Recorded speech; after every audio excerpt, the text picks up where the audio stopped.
like to introduce to you Father Bill Johnston, who's come all the way from Japan to be with us for this conference and a number of other things he's been doing in Europe. And I think that the quotation I put at the top of the program here, the conclusion is always the same. Love is the most powerful and still the most unknown energy in the world. It's one that Bill will resonate with. And I actually wrote to him saying, what about the title, The Energy of Love? And he wrote back saying, well, I'll do my best. And he is somebody who's been writing on mysticism and meditation and comparative religion for 30 years or so. And I just want to read you a passage which he wrote about mysticism today on the program of a recent conference. I'm convinced, he says, that one of the tragedies of Western Christianity is that we have lost our mysticism. Of course, there are some mystics around, but mysticism does not play a central role in our religious outlook. In our seminaries, mystical theology is of minor importance. But as I look to the future, particularly in the dialogue with Buddhism, Hinduism, and Islam, I feel sure that mystical theology will occupy the center of the picture. And indeed, Bill's most recent book, or one of his most recent books, is entitled Mystical Theology, the Science of Love. And so I'm sure you'll have no difficulty in talking about the energy of love if you can talk about the science of love. So Bill, it's an enormous pleasure to have you with us this evening and for the conference. And we very much look forward to what you have to say.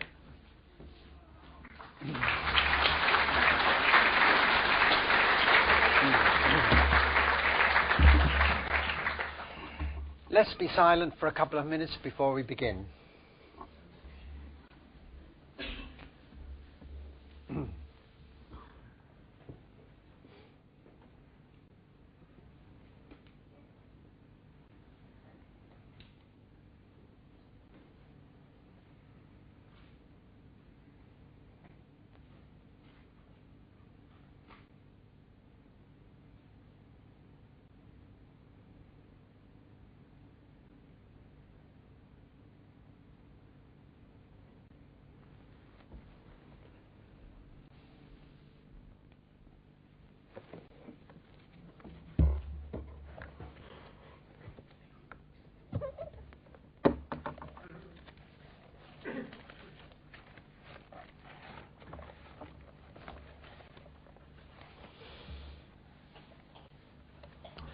Good evening, everyone. Can you hear me all right? Well, I would like, as a sort of preliminary, just to say a few more words about energy. We were all very impressed by the pictures that Peter showed us of energy, and David also spoke about energy, and we're aware that there are many kinds of energy. There is nuclear energy, gravitational energy, and the powerful energy that we saw in the video at the beginning. Then there's emotional energy, there's sexual energy, there's energy in meditation, and a very, very powerful energy is generated in mysticism, so that they speak about fire and light, and inner fire and light, which is very similar to the pictures we saw of the material energy. There is, in Eastern thought, in Asian thought, very much talk about energy. You must know in acupuncture and acupressure and so on, the energy flowing through the body, the chi and the ki, and then the very powerful energy known as kundalini. Kundalini, the energy which is ordinarily dormant, but which can be awakened and passes through the body, through the chakras. And there is divine energy. In fact, in kundalini they call it divine energy, and the orthodox mystics of the Orthodox tradition in Eastern Europe, they speak about the uncreated energy. And the uncreated energy, uncreated, not created energy, is God. God is the uncreated. And they say, the Orthodox mystics say, that you cannot explain mystical experience without appealing to the uncreated energy. In other words, that God is energy. Now you have energy used in all these senses. And we ask ourselves, well, are they all the same? Is energy a univocal concept? Is it a univocal notion? They're all the same? Obviously, they're not all the same. But then, are they all different? Is energy an equivocal concept so that they're all different? No, they're not all different. They are the same and different, which is to say they are analogous. Analogous. So energy is an analogous concept, an analogous notion. Many, many things are the same and different. And when we begin to enter into the area of mysticism, this is a very important way of thinking. The same and different, the same and not the same. I take it actually this notion of analogy from Thomas Aquinas when he speaks of the analogy of being. Everything is being. The glass of water is a being. The flowers are a being. I am being. You are being. Angels are being, and God is being. Are they the same? They're the same and different. They're same by reason of their existence. They're different by reason of the way of existence. So when we talk of analogy, this enables us to speak about mystery, about mysterious things. And Thomas will talk about God, and God is. But in a certain sense, God is not in the sense that we know, ordinarily know. God is in another way, in a superior way. And so the notion of analogy will be very necessary here. I just say that by way of introduction. Now, coming to the theme of love and energy. I think one thing that characterizes our modern world is the tremendous search for meaning. We ask ourselves, what's it all about? What's the universe all about? What is my life all about? That was a period in my life when I would look up at the clouds and say, what's it all about? And now science has made us think more and more when we hear of the trillions of stars and the black holes and the Big Bang and the expanding universe and the millions of light years, and then that we are an insignificant little planet going round an insignificant little star. You say, what's it all about? What's it all about? What is the meaning of it all? And tonight I would like to give you the meaning that the mystics give to it. First, the Western mystics, the mystics give to it. It's all about a big love affair between God and the universe. It's all about love and the energy of love. That's what it's all about, according to the mystics.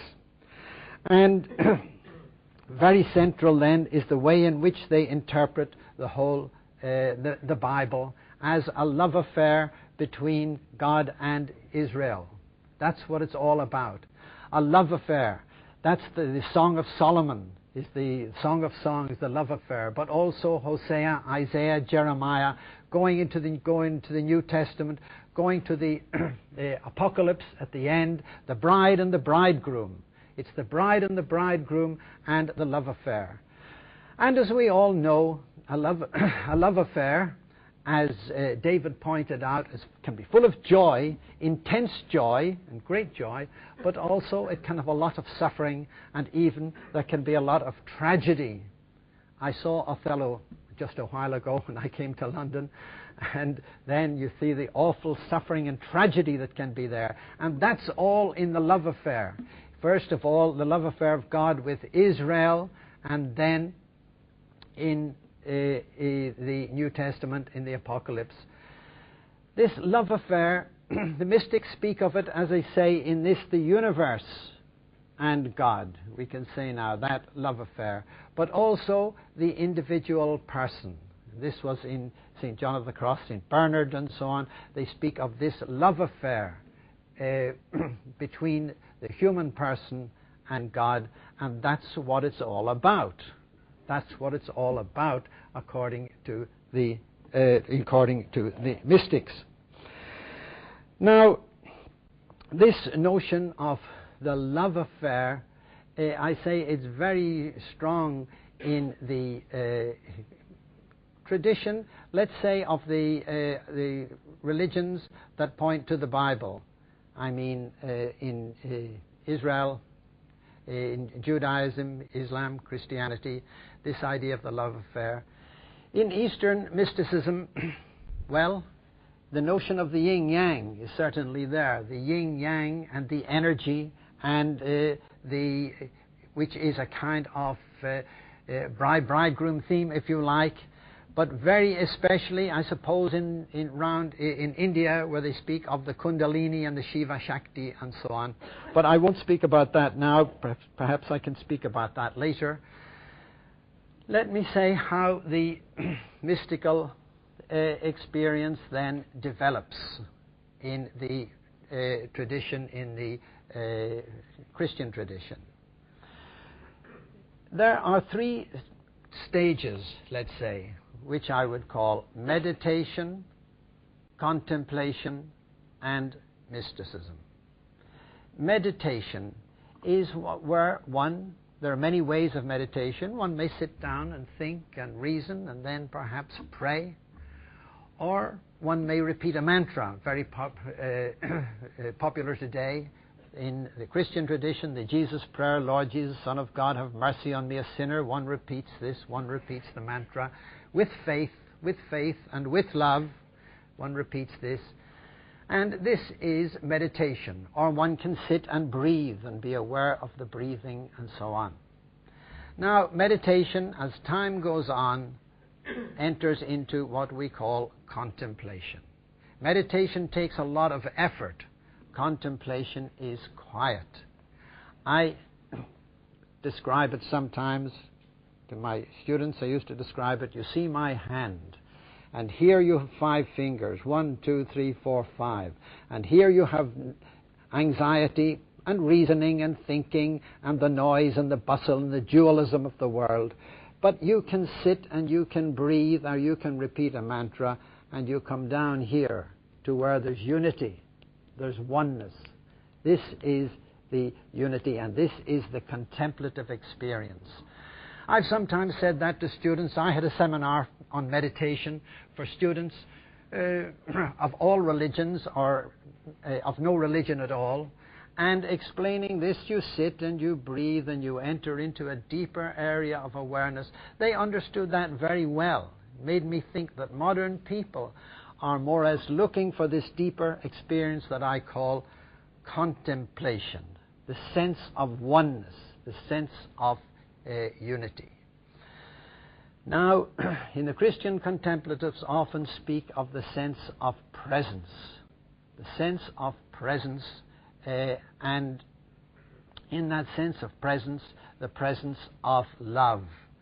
The author of The Cloud of Knowing speaks of the blind stirring of love, just a gentle experience of love in the depths of one's being. And this is the beginning of the mystical experience, just quiet. At the same time, they speak of the inner senses that are opened up, spiritual senses. There's a hearing, but not with these ears. There's a seeing, but not with these eyes. There's a touching, but not with these hands. There's a whole new world is opened up, the world of the interior senses. And there is this very quiet and perhaps no words, and this is contemplation. And very often people will have a strong sense of presence or a strong sense of being loved, and they'll say, I didn't cause this. I couldn't have caused it, and I don't deserve it.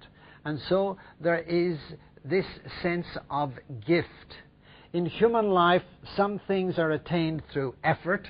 Meditation is like that, but effort. But in human life, there are some things which are gift, which just happen. And we say, well, I couldn't have caused this, and I am filled with gratitude.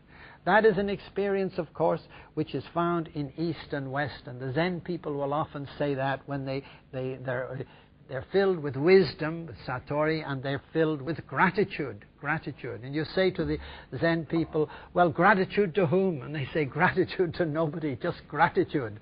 This gratitude, the sense of gift. This then is the contemplative experience. And I said meditation, contemplation, the contemplative experience. Now, this contemplative experience, as I say, it's full of joy and peace and consolation, and perhaps the sense of presence. But that consolation doesn't go on forever. As time goes on, as the experience deepens, the sense of presence gives way to the sense of absence.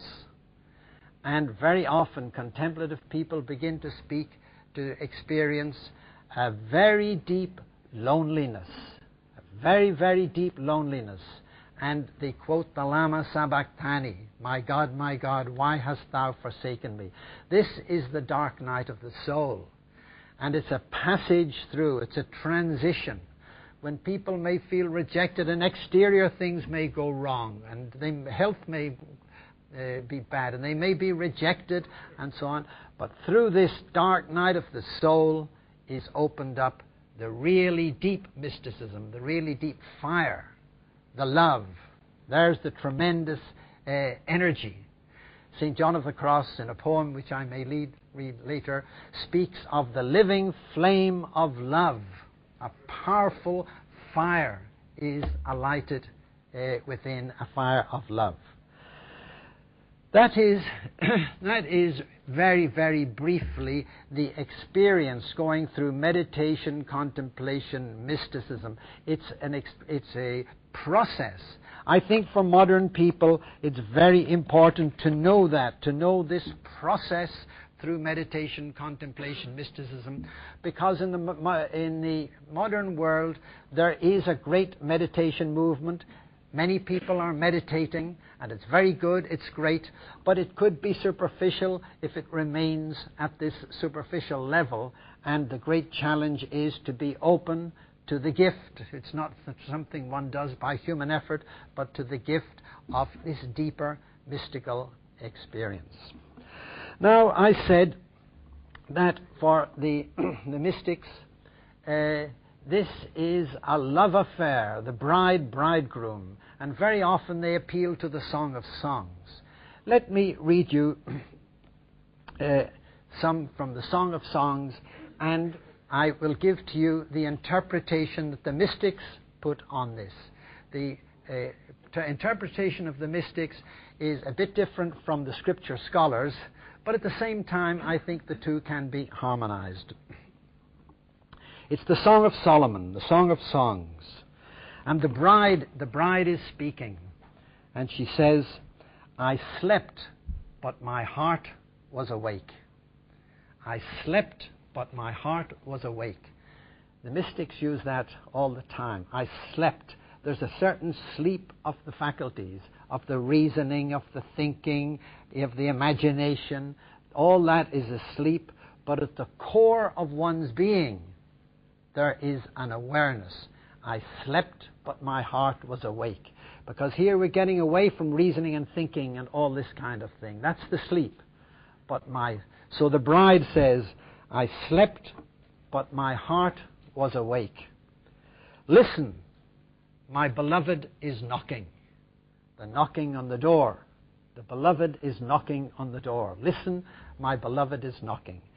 Now, the knocking on the door is a very important symbol for people who lead the spiritual life. The knocking on the door is the awakening. I stand at the door and knock.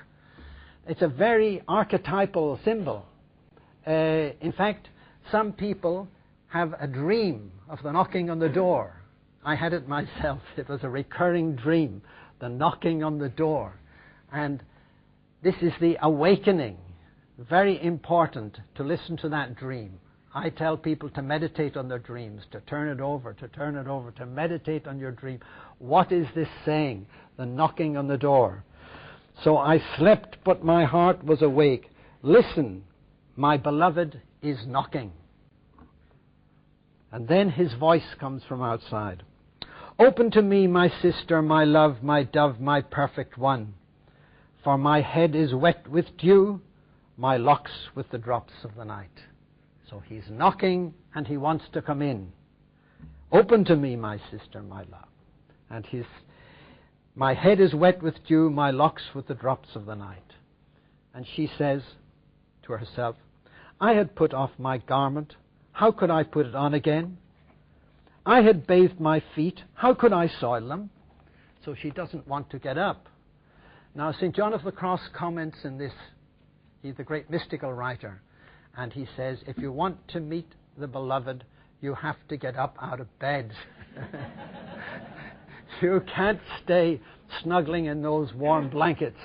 You have to get up.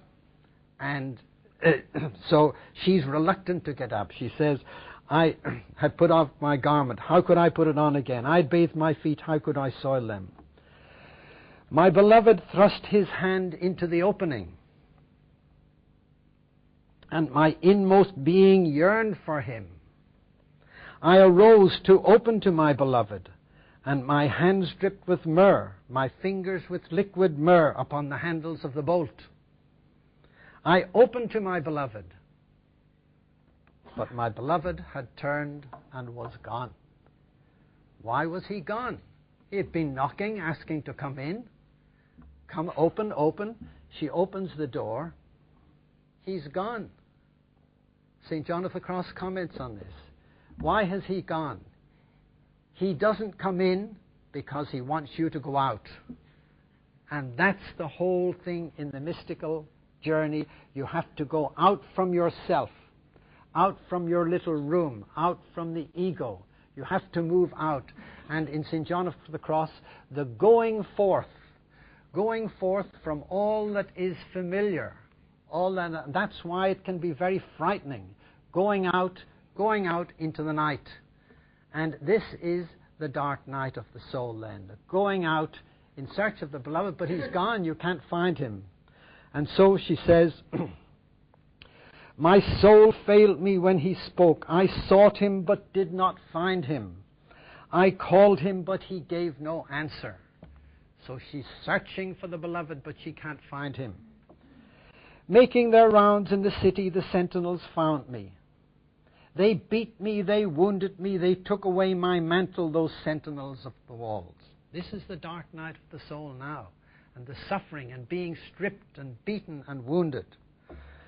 I adjure you, then of course it's like a Greek tragedy. I adjure you, O daughters of Jerusalem, if you find my beloved, tell him this, I am faint with love. So there you have the dark night of the soul, the search for the beloved, and the beloved is absent. This here you get the suffering of the great love affair. But that's chapter 5. Chapter 3, there is again the same kind of thing, but ending with the mystical marriage, the spiritual marriage. Upon my bed at night I sought him whom my soul loves. It's interesting that so much of this is at night. The night. The night is the time of very deep silence, when people are in touch with the unconscious, a time of very deep meditation or mysticism. So she says, upon my bed at night I sought him whom my soul loves. I sought him, but found him not. I called him, but he gave no answer. I will rise now and go about the city, in the streets and in the squares. I will seek him whom my soul loves. I sought him, but found him not. You see, the absence of God, the very deep loneliness, is something which is very real when one, of course, is going deep. There seems to be some necessity for this dark night of purification before the really deep mystical experience is opened up. The sentinels found me as they went about in the city. Have you seen him whom my soul loves? Scarcely had I passed them when I found him whom my soul loves. I held him and would not let him go until I brought him into my mother's house and into the chamber of her that conceived me. I adjure you, O daughters of Jerusalem, by the gazelles or the wild does, do not stir up or awaken love until it is ready. So there you have the great love affair, the dark night of the soul, and then the union, the union, the spiritual union, and the mystical marriage.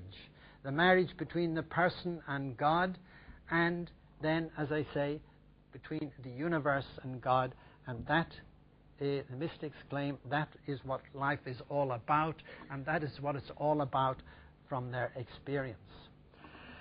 Now, has this any relevance for us? Has it any relevance for modern people? Well, you know, when mystical theology was taught in the seminary in the old days, there were some theologians who spoke about the universal vocation to mysticism, that everybody is called to mysticism sooner or later. Of course, it might be at the time of death, but everyone is called to that. And I've been speaking to people sometimes about mysticism. I'm surprised at how often people ask about the dark night of the soul, and are people who have gone through this kind of thing. And I've often had the question, well, how does this dark night of the soul differ from clinical depression or from sickness and so on? And I used to think that was easy to answer, but now I see it's not easy to answer at all. However, I think the two very often go together, that people, they pass through some really period of depression, but I would say my feeling is they differ in this way in the cause. If a person falls into clinical depression, I suppose a good psychiatrist can point to the cause in childhood or whatever it might be, some cause or some organic cause or something, whereas this dark night seems to be a mystery. People don't know when they're going to fall into it and don't know when they'll come out of it. This is, at least this is St. John of the Cross. But having said that, I think that the two will very often go together. So there is a poetic way, if you like, of showing this dark night of the soul and this mystical marriage. Now, when it comes to energy, I find that dialogue with Asia, dialogue with Buddhism, is really very, very helpful. And I have tried to read and study a little about the energy in Buddhism, particularly in Tibetan Buddhism and in Kundalini. But let me say honestly, in this I'm a student. I don't claim to really to be an expert, because I believe in dialogue and I'm learning as much as I can. Now, as I say, there's various kinds of energy throughout Asia. In all Asian culture, energy is very important. And before the martial arts, people meditate and the breathing, and they come to one-pointedness. To one-pointedness is, well, your mind is fixed on a single point, and this gives great strength in all the martial arts and also in the flower arrangement and the tea ceremony, all these, the breathing and the one-pointedness and the energy, the key, the energy. Now, we all have this energy, the life force, which is flowing through us. And as you know, in acupuncture and so on, the question is of balancing the energy. The yin and the yang are to be balanced, and sickness is caused by lack of balance. So there's a whole culture there which is very important, and very important for meditation. And I certainly, you see, I believe that while the religions are different, there is a universal wisdom common to all the religions. You know, common to all the religions.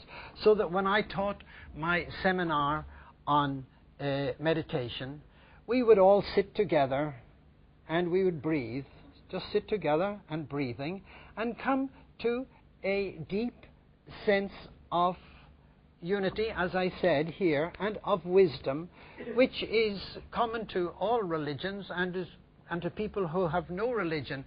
In other words, there is a certain wisdom of humanity. And in meditation, we can all, in this way, by sitting and by breathing, come to this. Again, you see, I come back to analogy. When you say, are all religions the same? I say they're the same and different. They're the same and different. They're the same and not the same. And they're the same. There's a certain wisdom is common to all, but the commitment in each religion is different, and each religion wants to keep their commitment, and that must be respected. However, there is this meditation leading to a deep sense of unity and of oneness, in which a contemplative sense in which we can all be together. Another meditation which I suggested to students, there's a Zen koan. Koan is a paradoxical problem, and there's a Zen koan, every day is a good day. Every day is a good day. And I would say to the students now, we sit down and just turn over, every day is a good day. Every day is a good day. Don't use your reasoning and thinking. If you start reasoning and thinking, you say every day is a good day, it's raining, I was rejected by my boyfriend or my girlfriend, I flunked my examinations, how can I... Leave all that aside. Just, this is an act of faith. Every day is a good day. Every day is a good day. And then someday you break through. Students have told me this has changed their lives. The deep conviction that every day is a good day. No matter what happens, every day is a good day. Now that's a kind of faith which is common to all the religions, I think, because, and maybe it's common to humanity, because in the Bible, God created every day. It must be a good day. God created every day. It's a Buddhist koan. So this is a meditation, an interreligious meditation. We can all be together. And I'm interested in interreligious meditation, interreligious contemplation, interreligious mysticism. Again, the same and different. We must respect the differences. The same and different, and people can be united. However, I'm speaking of that energy that is in the body. This is ki in Japanese, or chi in Chinese, the life force which is in all of us. But there's another energy which is ordinarily dormant. That's the kundalini, the serpent power at the base of the spine. And they say that this energy can be awakened, various ways in which this awakened, and this is called divine energy, the serpent energy. And this comes up through the body, through the energy centers, the chakras in the body, and it comes up to the head, and then it's the Shakti, it's the feminine energy. But there's the marriage between the Shakti and the Shiva, between the masculine and the feminine, in the top chakra and the crown chakra at the top of the head. And so there is there a marriage between the masculine and the feminine, the Shiva Shakti. However, I'm very much wary of jumping to conclusions and saying that the bride, bridegroom, and the Shiva Shakti, they're just the same. No, we have not done enough study to be able to say that. But what I can say is that I believe through dialogue and this whole area of energy, of loving energy, that there can be something really very valuable can come from it. Now, I said to you that the energy arises from within. I spoke of meditation and contemplation, and then of the inner sense of presence and of the inner fire. And then I said that through the dark night of the soul, there can become not only an inner fire, but an inner flame, a very powerful flame of inner energy, just as powerful, spiritual energy, just as powerful as what we saw in the external world there. You know, there's nuclear energy in the external world, and there's something like that in the human psyche also, and in the human spirit. The flame of love. Now, I'll read you a poem of St. John of the Cross where he addresses this inner flame of love. This is a poem that he wrote towards the end of his life.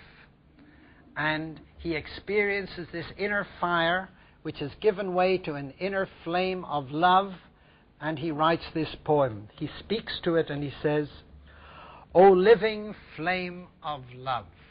So he's talking, O living flame of love, that tenderly wounds my soul in its deepest center. O living flame of love. He writes a commentary on his own poem, and he says in his commentary, the flame of love is the Holy Spirit. The flame of love is God. So it's the divine flame. It's a divine flame which is alive within. And he says, O living flame of love, that tenderly wounds my soul in its deepest center. The center, the very center and the deepest part, and he says a tender wound is full of paradox. St. John of the Cross, full of paradox, and life is full of paradox, I see more and more. O living flame of love that tenderly wounds my soul in its deepest center. Since now you are not oppressive. So he's speaking to it now, and he says, now you're not oppressive. Because during the dark night of the soul, it was oppressive. You see, the way St. John of the Cross explains the dark night of the soul is this. We, human beings, by reason of our imperfection and impurity, we are like a log soaked in water, sodden, damp. And the fire of love is applied to this. And when the fire of love is applied, it belches out dirt and smoke and everything like that. And that's the dark night of the soul. But eventually it catches fire. And that's when the night is over. So that time when the log is belching out dirt and smoke and the rest, that is the time of the dark night, and that's the time which was oppressive. Now when he writes this poem, the oppressive stage is over. So he says, since now you are not oppressive, now consummate if it be your will. Tear through the veil of this sweet encounter. In other words, tear away the veil, and he's longing for the vision of God. The vision of God through death. And then he goes on. This flame, this inner flame that he's speaking about, it's, oh sweet cautery, oh delightful wound. What a strange paradox. Oh, delightful wound, the wound of love, but a delightful wound. Oh, gentle hand, oh, delicate touch, that tastes of eternal life and pays every debt. In other words, one's completely purified through this. In killing, you changed death to life. In killing, you changed death to life. You killed me, and then I rose. In killing, you changed death to life. Then he changes the metaphor. He had called it a living flame of love. Now he says, O lamps of fire. A lamp of fire. In other words, it's fire and light. Fire and light in this inner mystical experience. And that is a real experience for some people. The Orthodox mystics speak very much of this inner fire and inner light. And they associate it with the transfiguration of Jesus in the Gospel, when he was transfigured and light radiated from his body. And they claim that they have a similar experience of light and of fire. So, O lamps of fire, in whose splendors the deep caverns of feeling, once obscure and blind, now give forth so rarely, so exquisitely, both warmth and light to their beloved. He says, the deep caverns of feeling are purified, once obscure and blind. He says the deep caverns, caverns in fact, he didn't of course know the terminology. I think that's the unconscious. It's the unconscious is purified. You see, in the mystical experience touches the unconscious life. It goes very, very deep into the person. You see, the unconscious needs to be purified. We all have addictions. And we all have the things we can't handle and can't control. And that's where often people make the mistake, and good people make the mistake by saying, I will and I won't, that they can control these deep addictions, whether it be alcohol or whatever it might be. If people are addicted, I will and I won't doesn't do it. Could even be counterproductive. But the mystical experience purifies the unconscious, so he says, the deep caverns of feeling, once obscure and blind, now the unconscious is filled with love, give forth so rarely, so exquisitely, both warmth and light to their beloved. How gently and lovingly you wake in my heart, the awakening. Now this is, he says in his commentary, there are many awakenings, and this is the deep awakening, and it's awakening of love. The love of the Spirit awakens, and how gentle and lovely and lovingly you wake in my heart. Now this awakening at a deep level is very gentle and very loving. You see, in the mystical experience, at a more superficial level, strange to say, there can be all kinds of ecstasies and raptures and all this kind of thing, very, very powerful experiences. But the final experience is very simple. How gently and lovingly you wake in my heart. And that awakening, there is, strange to say, that's the most powerful energy. The most powerful energy is simple and quiet.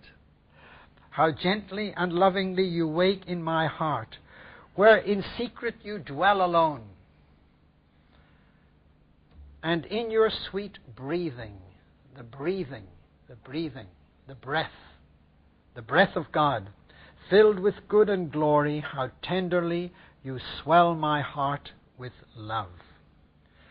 So there you have the awakening and the breathing. And his commentary, he says he can't put it into words, this experience.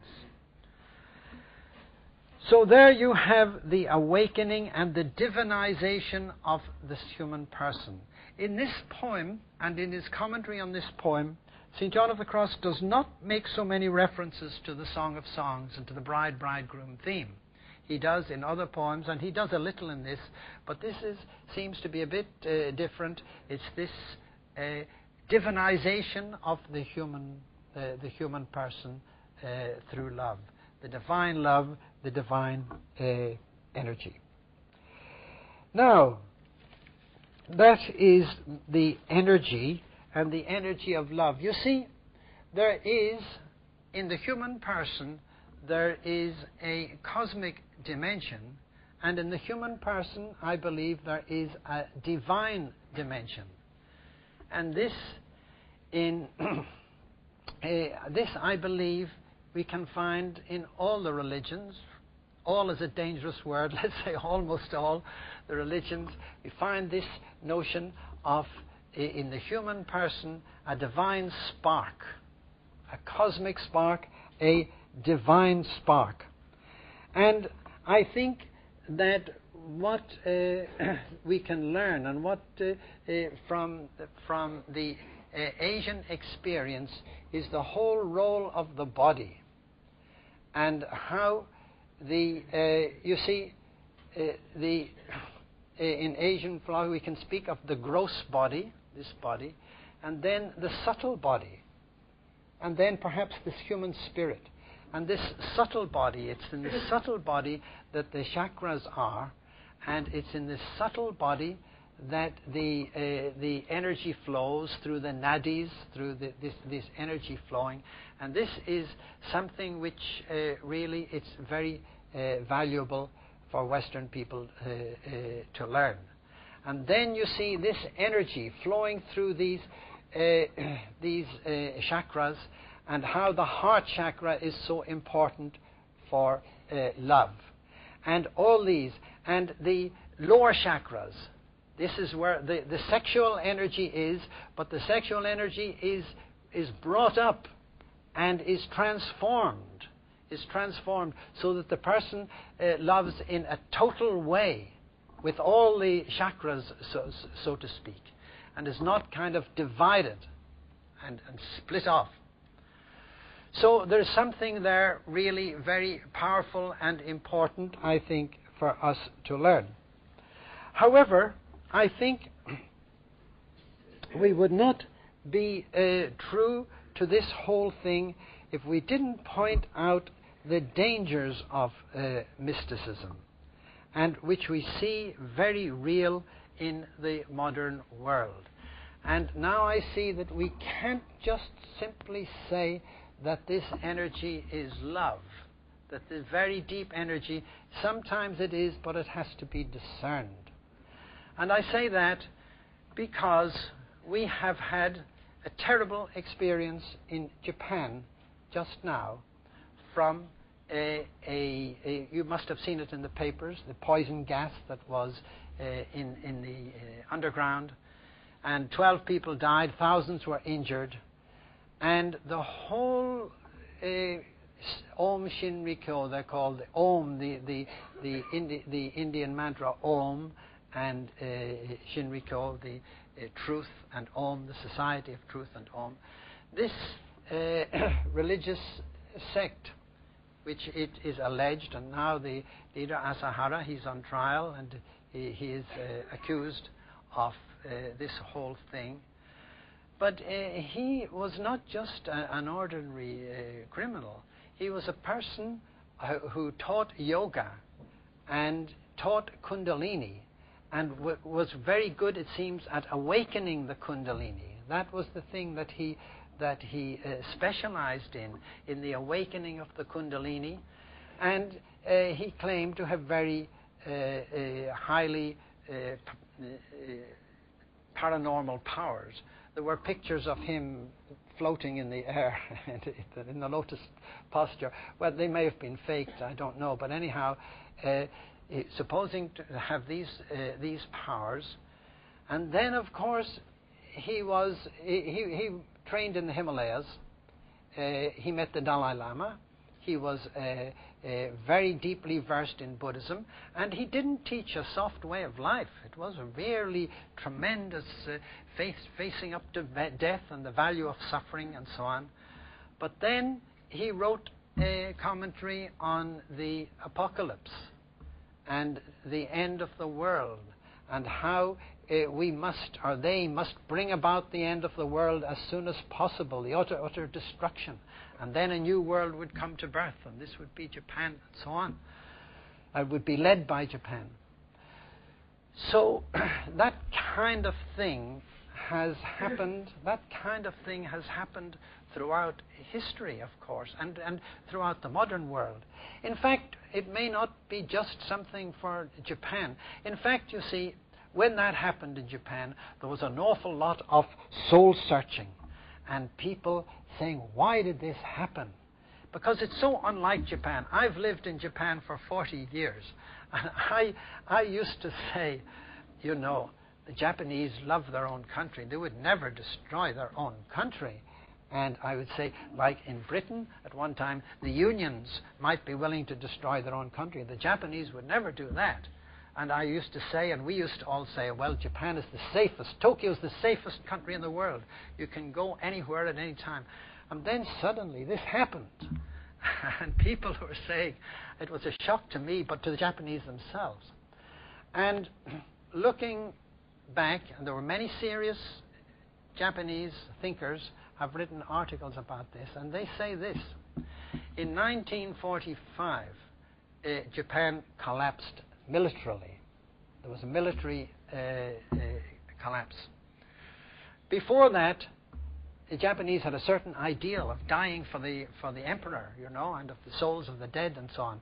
But anyhow, they collapsed militarily, and the whole country turned to one thing, namely money. Money, economics. And the economic miracle, it happened. But there was a spiritual vacuum. And people were looking for something, and here, this kind of sect, it's a very extreme one, but there are others also, and very intelligent people from the best universities in Japan were in that sect. And it was this spiritual hunger. And I can't help thinking that this spiritual hunger exists. Well, China will go the same way, because China now is all money, economics. And of course, they haven't performed the economic miracle, but the time will come. And maybe in the West too, there is this spiritual hunger. And here, the answer.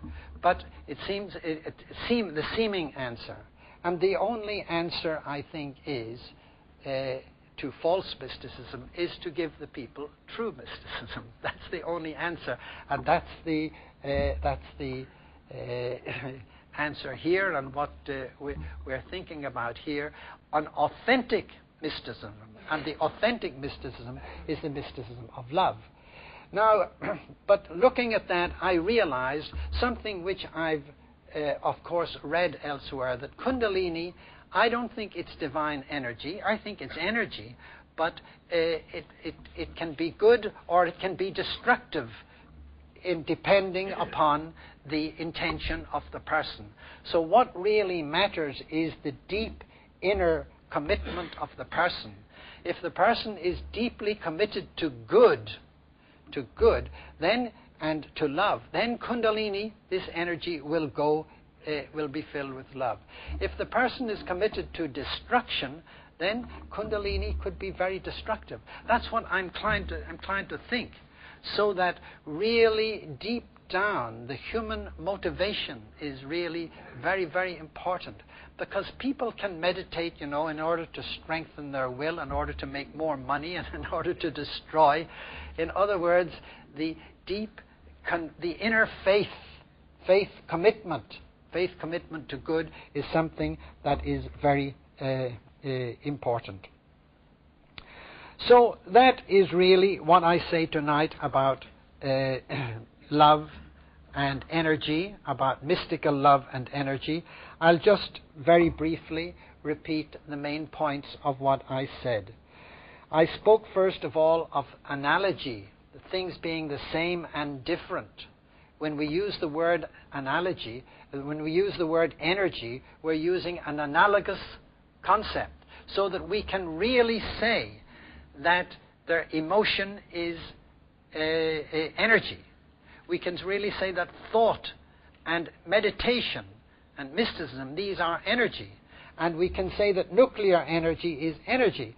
And we can really say that, not that the concept is univocal, not that it's equivocal, but that it's analogous, the same and different. And these forms of energy, I really believe, the energy we saw in the external world, and the energy that St. John of the Cross speaks of when he talks about the living flame of love, they're both energy, they are, but they're the same and different. They're also different. And the difference is probably greater than the similarity. But still, they're sufficiently similar for us to be able to call them all energy. So, analogy is very important. Then this notion, when we speak about sexuality or about any of these things, there's the same and different. The spiritual marriage that St. John of the Cross speaks about, and the human marriage between man and woman. Are they completely different? No. Are they the same? No. They're the same and different. So that notion of analogy, I think, is very important. But then I went on to speak about the human quest for meaning, that people are searching for meaning in the modern world. And it's an interesting thing that I think many scientists are searching for meaning now. I mean, people like Einstein, certainly, Niels Bohr was interested, it seems, in mysticism, Heisenberg, even Stephen Hawking, even though he doesn't claim to be religious. I can't help feeling there is a man who is searching for meaning. I really think so. So there is this search for meaning, and what is it all about, especially this whole picture of energy and of the universe that we have now before us. And then I give the answer of the mystics. for those who want to take it. The answer of the mystics is that the whole thing is a love affair between the universe and God. And this notion of the love affair, the bride-bridegroom theme, this is in the Bible. At least, let's say, it's one interpretation of the Bible.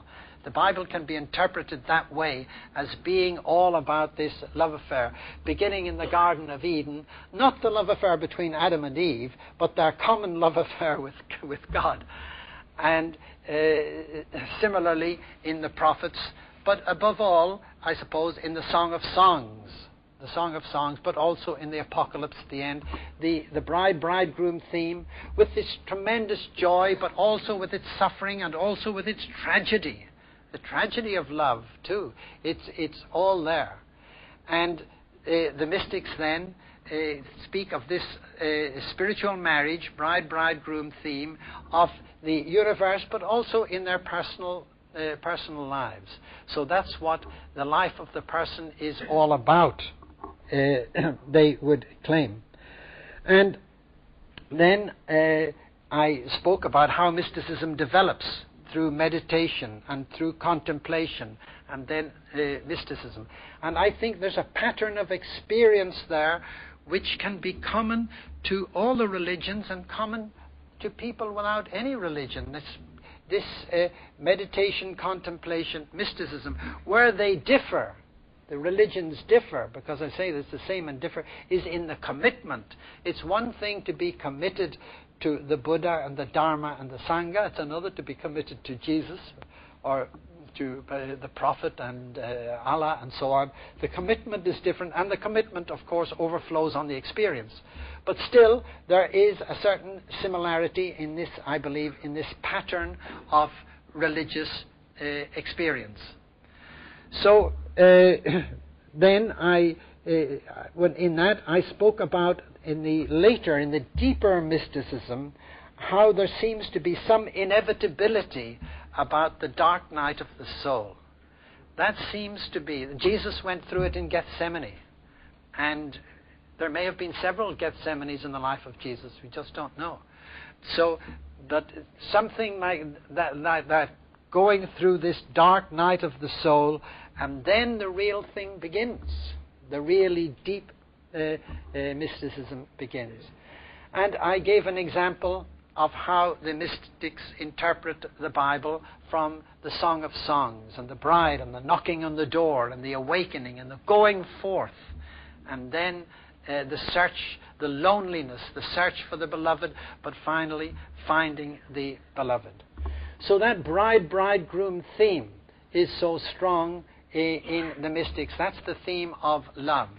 There is something similar, I believe, in Asian thought, in the yin-yang, but in Japan, where I am, there's yin-yang and acupuncture and acupressure, but the notion of real passion and so on in religion, I don't see it. I don't see it there. I don't see it. But in India it is, and probably in the Kundalini and so on. But I quite honestly, I'm a student in that, and I think I would need to learn more about it, and there will have to be more written about it, because it's not easy to learn about it, as a matter of fact. But still, I believe there is something important where there can be a mutual learning between East and West, and a sharing. So then, this inner flame of love, I quoted the poem of St. John of the Cross, where he speaks to his inner experience. O living flame of love. And then he says the living flame of love is the Holy Spirit. And this is the inner experience that he has at the end of the mystical life. And you notice he speaks of the awakening. And he says, he's speaking to the Spirit, to the living flame, and he says, how gently and lovingly you wake in my heart. You see, that's very interesting. You wake in my heart. He doesn't say, I got awakening. I got enlightening. It's not the ego, I. It's you awaken me. And it's interesting, the Zen people too. You shouldn't say, I got satori. I got enlightenment. No, the universe awakes in you.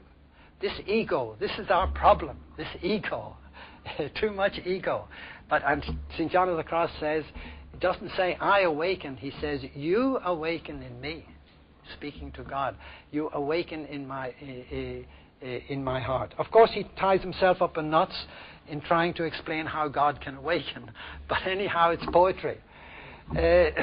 So there you have that, the awakening, and this really inner fire of love. The inner fire, that's the energy. That's the energy of love, which is something very real in the heart of people, and at the end something very gentle and something very quiet. And then I said, when we're speaking of mysticism and contemplation and meditation, and hopefully the world is moving in that direction towards a kind of something contemplative, but we must not think that all our problems are solved, because we found in Japan that our problems are only beginning.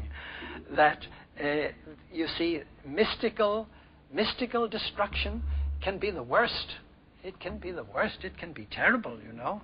If a person's just out to get money, well, okay, it's not so good.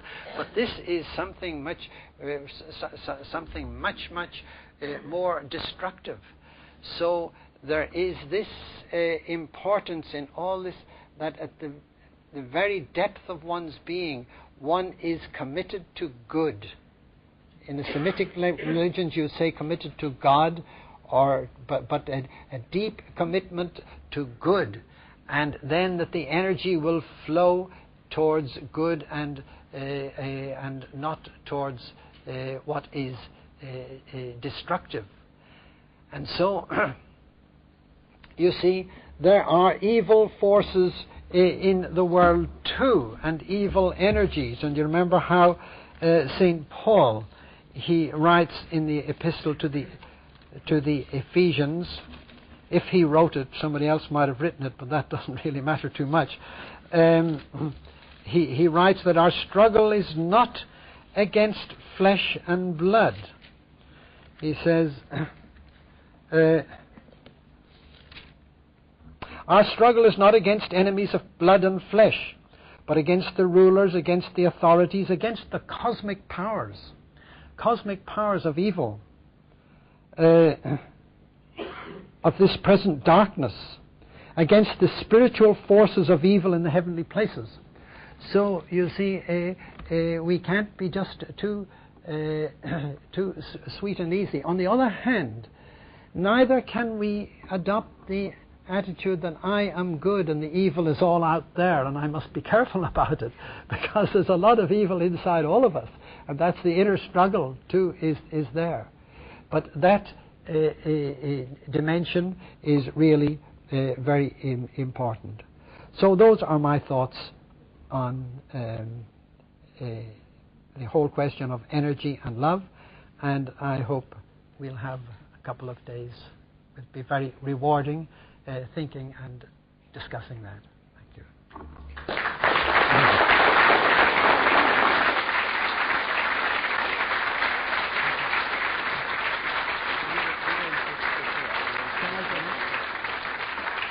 Okay.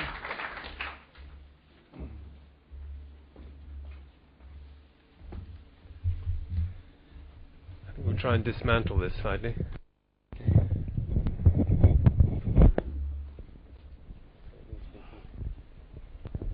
It's getting to be a little awkward.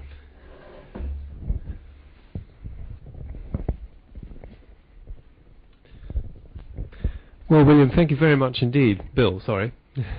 Thank you very much indeed for that very inspiring and wise talk. We've had many people talking about different aspects of mysticism at Mystics and Scientists Conference, but I think you've distilled many aspects of that for us this evening. And the question, well, a couple of reflections before I open the discussion up. The first one is that when I was conceiving of this conference, thinking of it as an expression of the element fire. And that having had water last year, it seems that we're going from the sort of damp log to the fire of love, which is being talked about this evening. And so perhaps we'll be a little further along the process over the weekend.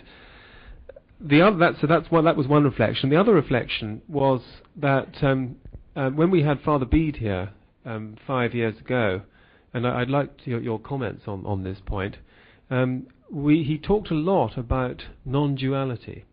And I was very struck when you were speaking tonight about the same and different, and how important it is to realize the degree of sameness, but also the degree of difference. And you brought that out extremely clearly. And he was reflecting on this, and I think it's something that he came to more and more clearly in his last few years. The wisdom of the Advaita, of the non-duality, of something that was the same and yet was different. And so he was saying, for instance, that the relationship between Jesus and the Father, Christ and the Father, was a relationship of non-duality. It wasn't that he was the Father, he was God, but there was a sameness and a difference in the relationship. So maybe you would like to say a few words about non-duality. I think we'll try and unhook this. It's a little awkward arrangement.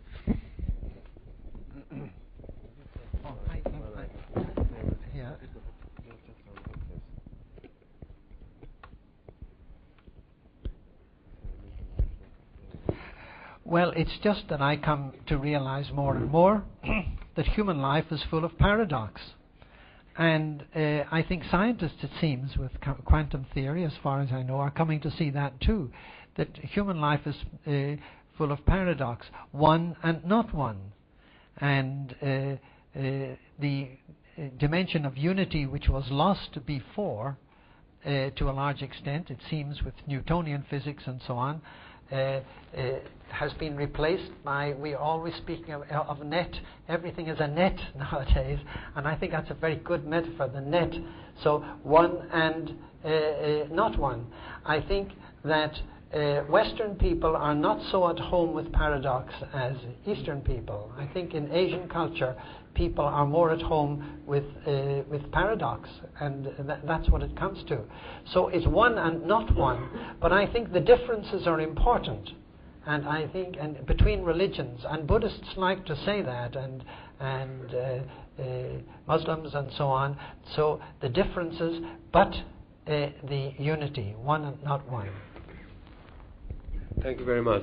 Can we take the first question from this hall? If you could give your name. There are a couple of roving microphones now ambulating down the centre aisle. Mel. You may sit down, but if you just wait for the microphone. I come from an Eastern country. I spent most of my boyhood there. And I'm a little bit surprised when you seem to imply that mysticism is something common in the Eastern countries which the West has lost. But I would disagree with you. I'd say that at no time in the world has any country had the majority of people concerned with mystical religions. The religion of Buddhism, which I know about, is concerned with shrines, with relics, with places of pilgrimage, with paying devotion to images, exactly as it would have been in medieval Christendom, whereas the people who practice meditation are a small minority. And the same is true of Hinduism. There was a recognition of an esoteric religion for the few and an exoteric religion which consists of rites and ceremonies, and organized religion for the majority. I think you're already wired. Oh, I'm already wired. Yes. Yes, I think that's very true, in this sense that I'm living in Japan, and you see the number of people who practice Zen, for example, is very, very small. Very, very small, the number who practice Zen, very few. But at the same time, the influence of Zen is somehow or other alive in the people. And I can't help feeling there's a contemplative dimension in the Japanese psyche. Mind you, it's quite compatible with money making and all the rest. But still, let me put it this way. I think what you say is true. Not many people practice it. But I think a whole culture can be contemplative, and a whole culture can be not contemplative. I think Western culture, as it has developed, and Western philosophy, and Descartes, and all the rest, I think it was not contemplative. Whereas the culture, even though the people don't practice it and don't meditate and so on, there's something about the culture, which Eastern culture, even the martial arts, you know, and all this, there's something. And when I say contemplative, I mean the sense of unity, the sense of oneness. And you see, if you see the Japanese, for instance, practicing the tea ceremony, even though there's nothing explicitly religious there, you know, not explicitly, but still, I think there's a oneness, there's a contemplative dimension there. That's my... Thank you very much, Bill. Peter, are you with us? We are absolutely with you, David. What about you with us? Can we have a question from you, or from... You certainly can. I think we might like our lights up in here so we can see the audience. That would be helpful. Just while they're putting the lights up so we can see what's going on... Can we have Peter a little louder? Bill, yes, you can.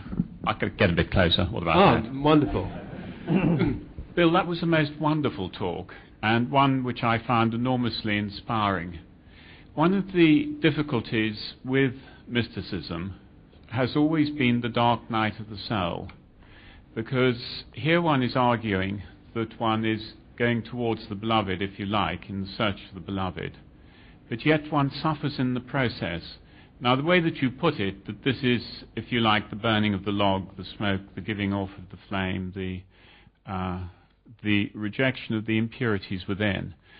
The question that I'd like your comment on, which comes from that, is the dark night of the soul dependent on the degree to which you will hold on to the ego? Or do you think that you can transit this more easily?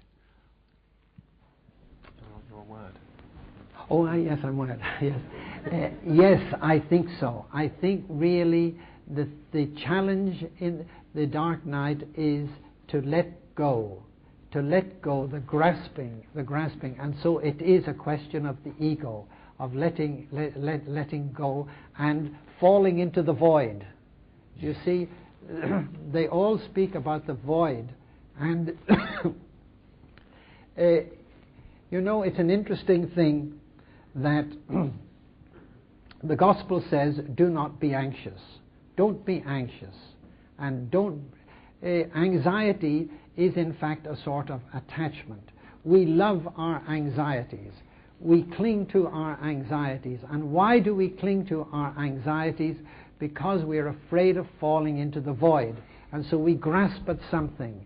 We grasp at these anxieties and we create them. Because if we fall into the void is letting go of everything, and finally, as you say, letting go of the ego. And yes, that's what has to be done. I like that answer very much, because I've never been attracted to the idea of suffering. Now, David, from the arts theatre, who's got... Yes, there's a lady over there.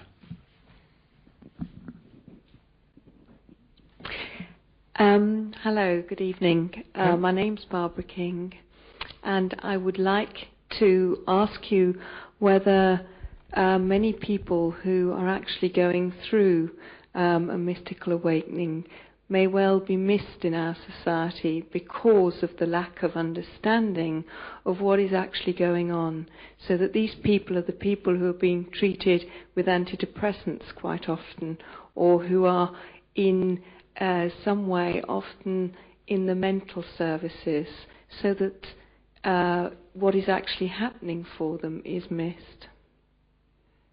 Yes, I have met cases like that. I have met people who really, I can recall one person I met who didn't sleep for a month, didn't sleep at all, you know, and then, of course, was treated with antidepressants and so on, but finally threw them all away and came through. And I think that is misunderstood, and I think it would be really necessary for psychiatrists to study mysticism. But now I think perhaps there's more understanding than before.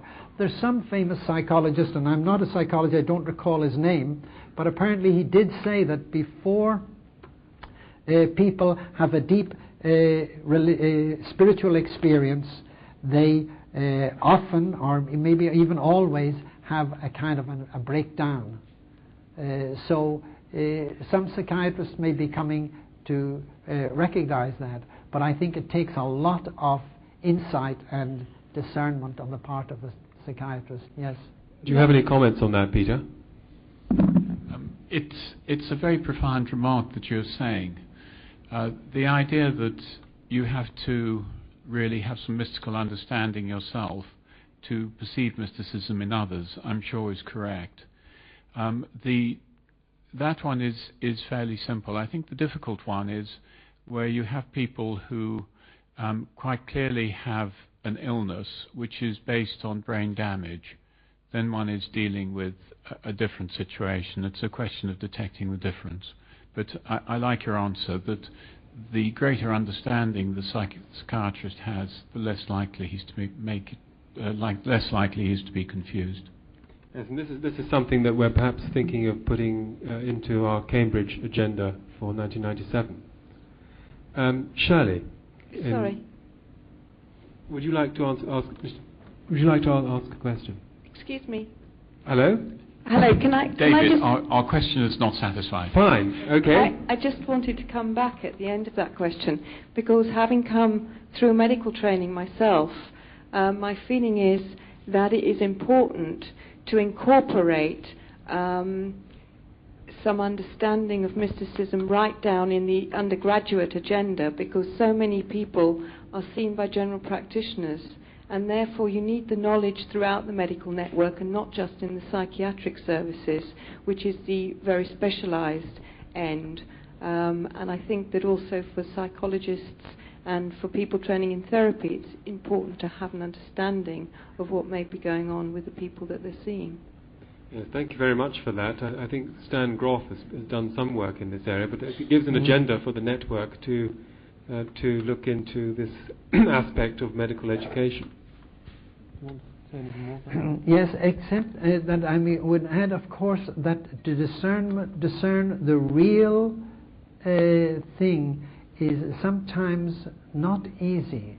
I mean, I give you an extreme example of what has happened in Japan, but there can sometimes be people who imagine they're mystics when they're not, you know, and so that has to be looked at also, and it's easy to make mistakes.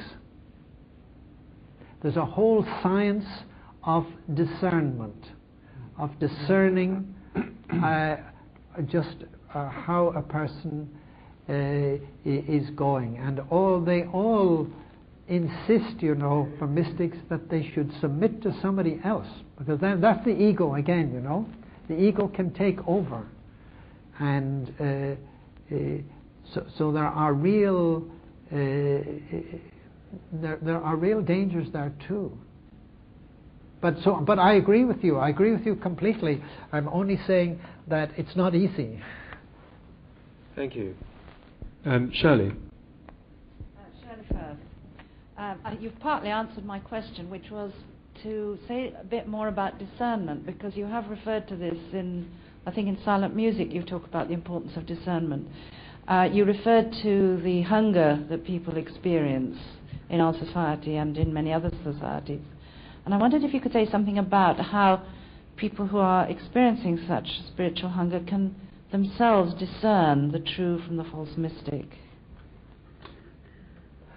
Well, of course, you see, people with this kind of experience often have a kind of an inner voice or inner movements, you know, telling them what to do, not an explicit voice like I'm using now, but still. And they have these inner movements. The author of The Cloud of Unknowing has what he calls an epistle of stirrings. Stirrings being movements, the Old English word, stirring, inner movements. So the thing is to look at where these are going. If these are going in a good direction, bringing peace, bringing joy, bringing love for other people. On the other hand, if the inner movements are going towards destruction, that's one way of discernment. Again, St. Ignatius, when he's speaking of the movements of the spirit, he says that the good spirit, it's like a drop of water falling into a sponge, goes right down to the bottom. Whereas the spirit of evil, it's like water pattering on a rock, stays outside and causes commotion. So that discernment of how the inner life is going, but it's very good to be able to do it with someone else. Thank you. Can we have someone over here? He's up at the top. Peter, I think. Yes, Peter Scaresbrick's my name.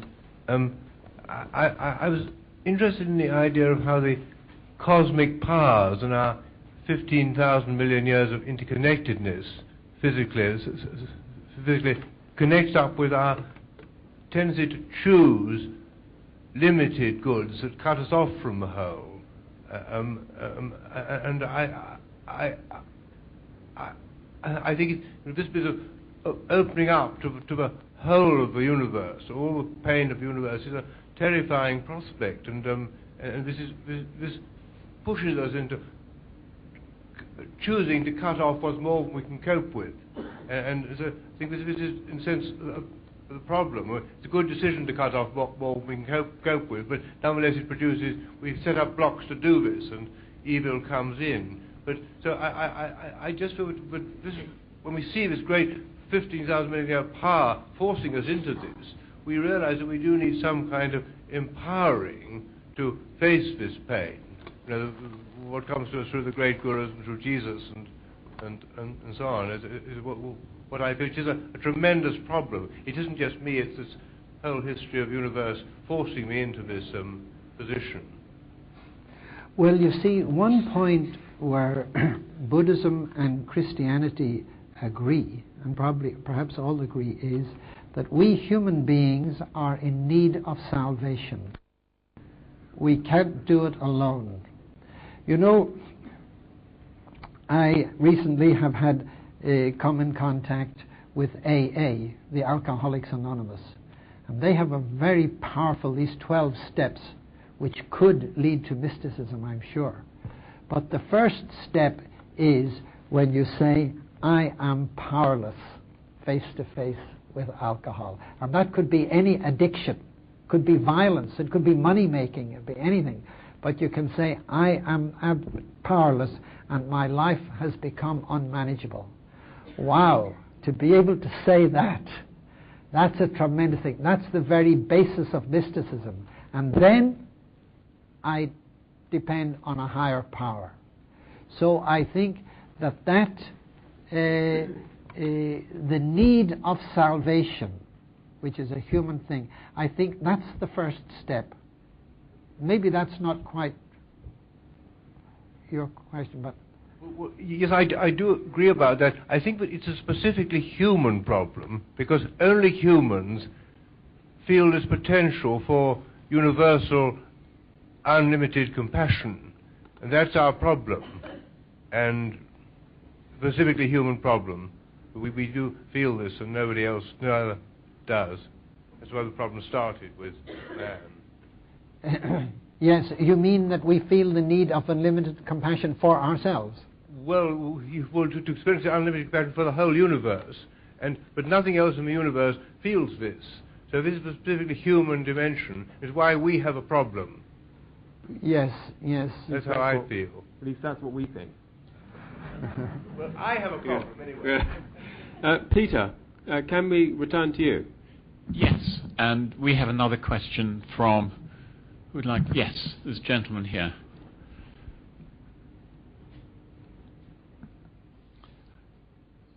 And the microphone's just coming over. Yes, I thought sound was taking a bit of time to travel.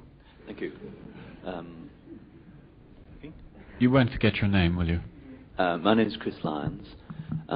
You explained your understanding of mysticism as being a love affair between God and the universe. But in Buddhism, which has a strong mystical tradition, they don't acknowledge a deity. I was wondering if you could explain your understanding of mysticism in the Buddhist tradition. Well, when I spoke of that, it's true. I was speaking mainly of the Western tradition, the bride-bridegroom theme and the love affair in the West. So I would be slow to apply that to Buddhism. However, I wouldn't completely agree with what you say when you said that Buddhism doesn't acknowledge a deity. That's not so clear. Actually, just a short time ago, the Pope John Paul, he wrote in his book that Buddhism was atheistic, and Buddhists were up in arms, and there was a whole trouble, as you may have seen when he was going to Sri Lanka. And I heard a talk by a Buddhist in Tokyo, in which he said that he didn't mention the Pope's name, but he said a certain famous Christian had said that Buddhism was atheistic, and he said it's true that Buddhism does not acknowledge a God, a personal God, as do the Semitic religions, but that Buddhism is not atheistic, and that they have a sense of the great mystery hanging over life, or something like that. So I wouldn't quite say that Buddhism was or doesn't acknowledge a deity. I would be slow to say that now. Having said that, however, I would agree with you that the bride-bridegroom theme does not fit in with Buddhism as I would know it in Japan, but it might fit in with Tibetan Buddhism. I spoke of Kundalini, that's in yoga, but that's also in Tibetan Buddhism.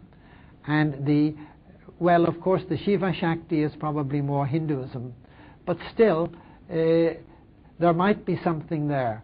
But I mean, I would agree with you that that particular expression of the bride-bridegroom and the Song of Songs, that may not fit with Buddhism. Yeah, I would agree, yes. Thank you, Chris. Returning to this hall, I think we have a question from halfway up here. The gentleman is allowing somebody else out.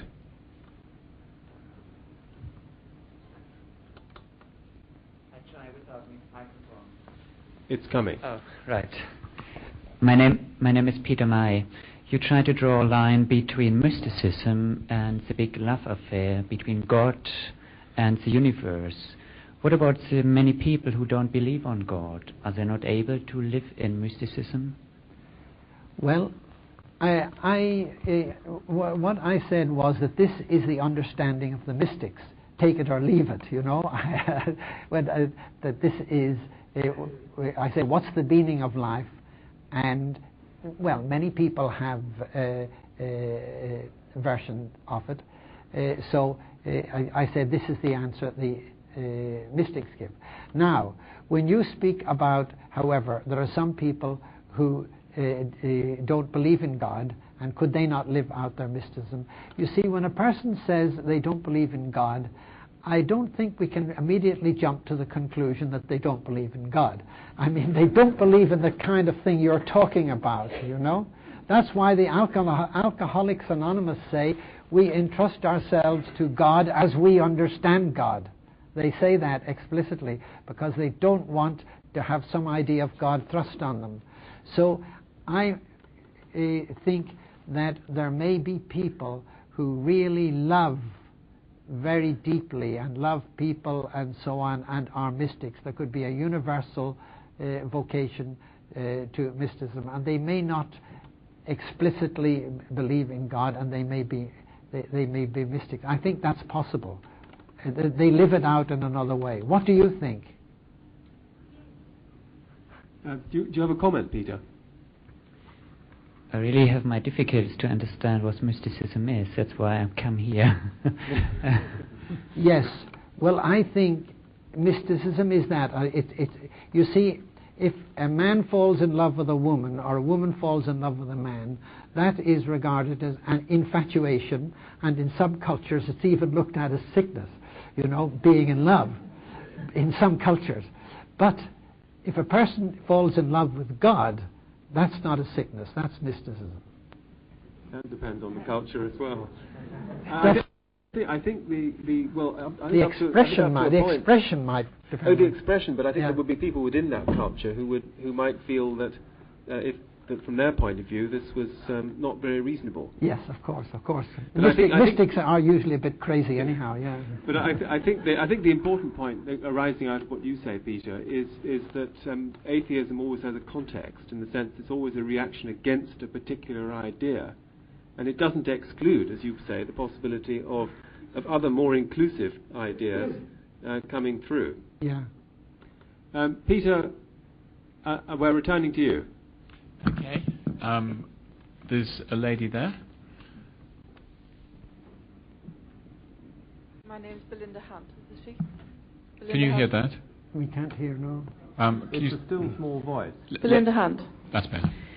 Can I just ask, when you've opened the door to the beloved, as you described, after the beloved knocks and you move out towards the beloved, must you keep going through the dark night of the soul?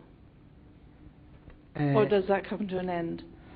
I think when the bride goes out into the night, I think she has reached a point of no return. That's my opinion. That she can't go back and open the door and go back to bed again. That when a person enters into this dark night, there's no going back. But I don't dogmatize on that. It's just my feeling. Any thoughts, Belinda or Peter? No. No, there are thoughts coming. The mic's gone. I see. I think perhaps that expression, the dark night of the soul, sounds more negative than it need be. Good. Yes. I think perhaps it's a darkness of mystery, but extraordinarily full of light as well. And you use the expression, you referred to Abba Father, why have you forsaken me, or whatever the words are. And it occurred to me over the Easter period, those words came into my mind as well, and it seemed to be said, it wasn't I that forsook you. Perhaps we just go on forsaking the beloved, and that's the problem. Yes, I mean, I don't think it's good, certainly, to frighten people. And the dark night of the soul, it's true. But what would you say to Gethsemane? That's not much better, really, is it? From the point of view. You see, it is full of light. But St. John of the Cross says the light is so bright that it blinds us. And we're plunged into darkness. So there's the other paradox. So I think that I understand what you say, that it's not good certainly to discourage people or to put them off or to make them afraid. But at the same time, we human beings are in very deep need of purification, I believe, and something like this happens. Yeah. Thank you. We'll take two more, one from the hood soul, one from the next. Lady halfway up. And then I'll sum up and with some notices. Good evening. My name is Jillian Duke, and I would like to take the point that I think it was Peter over here made about the kind of universal suffering and the Christian concept of personal salvation. But I wonder perhaps if the experience of the dark night of the soul incorporates very much of personal suffering and of something greater than personal suffering, which is not so specifically individual, is that and the other, the paradox again. Yes, I like that. Certainly that was in the case of Jesus. Jesus was going through Gethsemane not just for himself, but it had a cosmic dimension, and so for everyone. And I think that's true, that our Western Christian spirituality has been very individualistic. And this notion of people being purified not just for themselves, but as part of the whole thing, I think that's very important. But we genetically bring very much with us anyway. However we regard it, some people speak of reincarnation, others may think of it as our genetic inheritance. We bring with us much that is personal and more than personal. Yes, I think it's important to remember always that what one's going through individually and as part of the collective.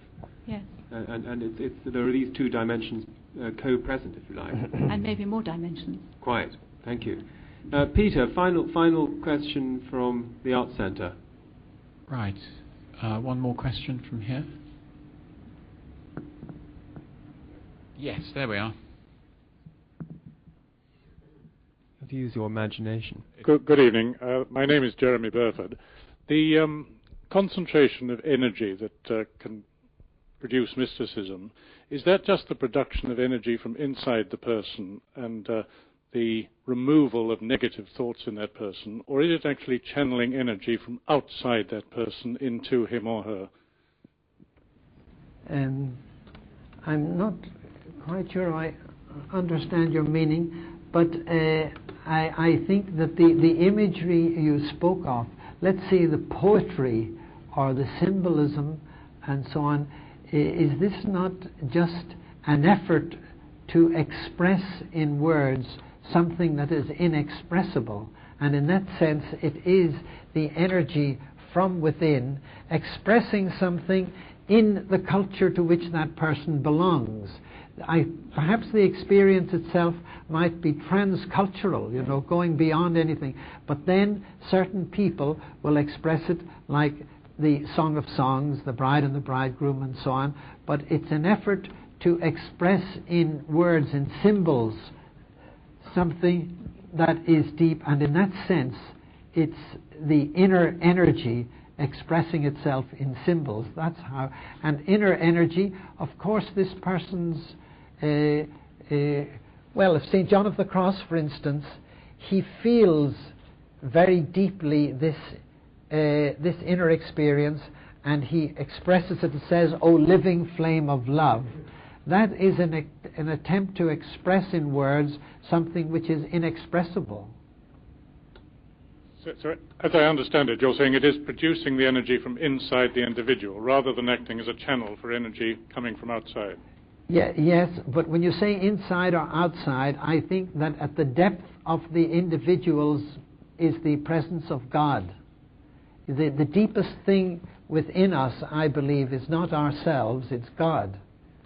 And so, in a certain sense, it's the Spirit is speaking. Not precisely outside, but the Spirit dwelling. When St. John of the Cross says, "You wound my deepest center," he talks about the center of the soul. And then in his commentary he says the center of the soul is God. So, in a certain sense, in that sense it may be, it's not from the ego so much, it's from the divine within, I would prefer to say, than outside. Yes, thank you very much. Thank you very much for that. I think it's immanent, transcendent. I think it's wonderful how St. John of the Cross has been at the conference this evening as well, and how we've had a reminder of the extraordinarily profound nature of his experience and reflection on the mystical path. And I appreciated very much the way that you dwelt on and really illuminated the meanings of the poem. It's one of the great poems in Western mysticism. The other two other points I'd like to highlight in your talk this evening. One was when you said that the presence of love was a gift, and I think in the sort of human potential movement, we do spend a lot of time trying very hard to improve ourselves in various ways, and this corresponds to your meditation stage that you were talking about, where there's a tremendous effort, and we feel that we should be making an effort in order to achieve something, both either inwardly or outwardly, and yet sometimes the most rich experiences in life simply happen like this as a gift. And so along with our striving, I think we need to remain open to this possibility of gift. So that's one point. The other point that I was very grateful for your stressing was this of discrimination and discernment, and the fact that the spiritual marketplace is full of all sorts of goods and services, as it were, at the moment, and that we really need to get a sense of how to discriminate between the genuine and the authentic and the inauthentic. And I think what your reply here, that it's really the fruits, by the fruits that you can eventually discern them, is really the sound line here. But you also pointed out that something which starts in a very authentic way can go wrong, or power can take over. So that instead of the power of love, you have the love of power, with the Kundalini experience that you were relating. And it is, as you said, a response to the spiritual vacuum of our times, and we can see that both science and other disciplines and mysticism is the search for unity and the search for meaning, which you've given us so many ideas about this evening. But I think that the sentence that will remain with me from your talk this evening, among many sentences, was when you said that authentic mysticism is the mysticism of love. And this seems to me to be the touchstone of everything you've been saying this evening. So can I thank you on behalf of everybody and the conference for a wonderful opening to our weekend. Thank you, David. Thank you, David. Thank you.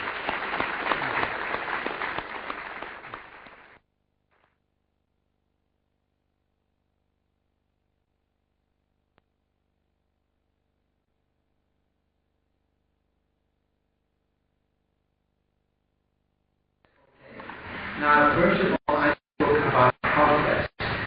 You see, meditation, contemplation, and to be open to development and to growth. How are we to make progress? And I think one thing is, and I think that last night, that there is this meditation movement, there are various ways of meditation. Sometimes people become attached to the method, or they become attached to our method. And they say, this is my method, this is my mantra, and I use it all my time. With my last breath, I use it. Good. My mantra is very good, it will be very helpful. But we have to be detached from any method, because maybe the spirit, the infinite spirit, is drawing us.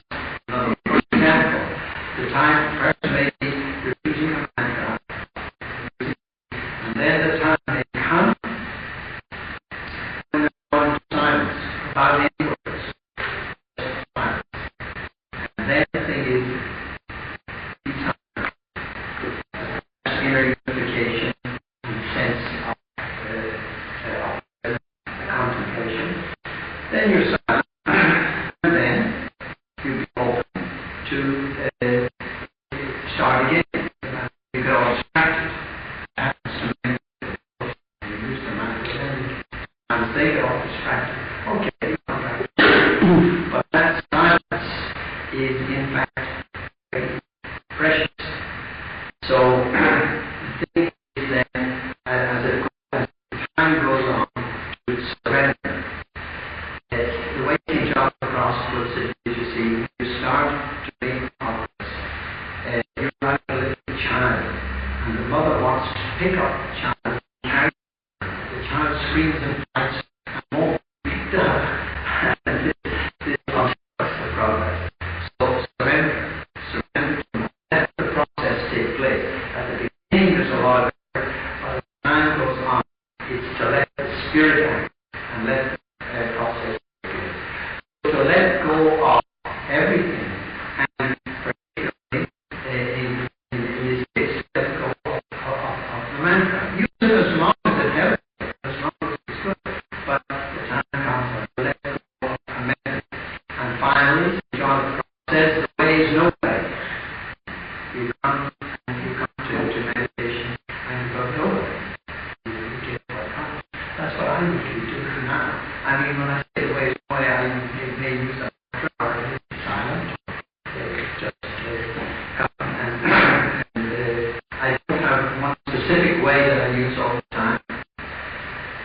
there are things which are useful.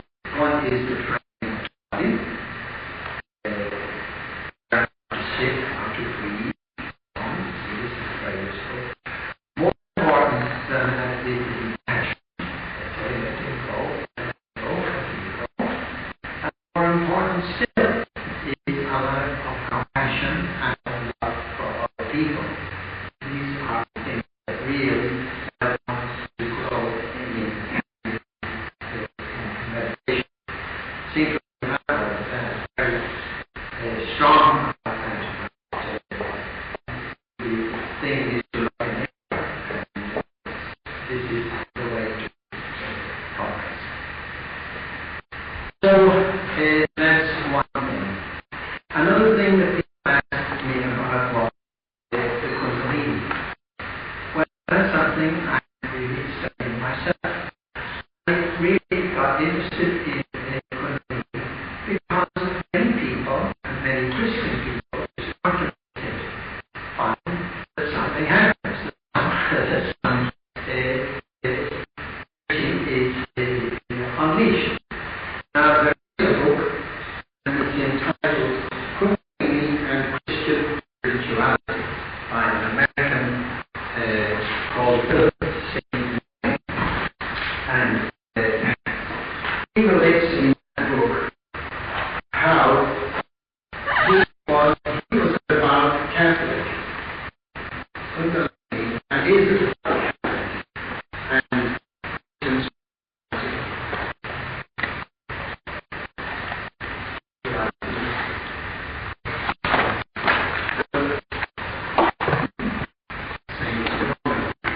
I don't mean that this is the last word I mean, the last word subject, but it's interesting that what happened to him is he is and was a Catholic, and he prayed a lot for us contemplative. And then strange things began to happen. And his energy coming and around his ears, his on, and he thought, God, what's happened to him? And he went to various people looking for some help. And he went to some sisters, and he went to some people. Nobody was able to help. And then someone saw some Kundalini.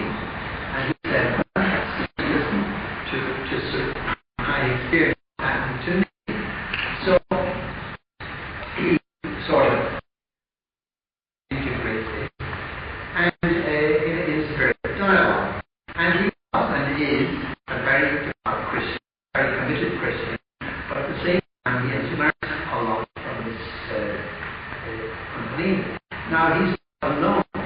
This is happening to a number of people that I have met, of Christian people, that something happens. Release of energy. And of course, if it comes gradually, okay, it's fine. But if it's kind of a sudden thing, people are sort of overwhelmed by it. And I think the thing in that is something happening. I'm not sure if the word is to be used in Christian context. I'm not sure. I understood the dialogue of Kundalini, but I'm not so sure that word need to be used in a Christian context, especially as a whole symbolism about the serpent energy dormant in the space of the spine, rising through the chakras. The chakras are probably the energy centers. That's probably universal. But anyhow, there is something rather similar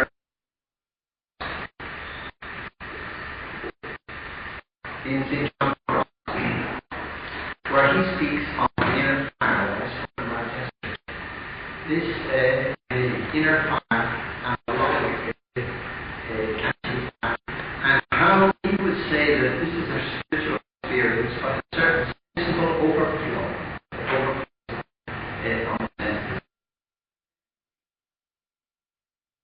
the real part of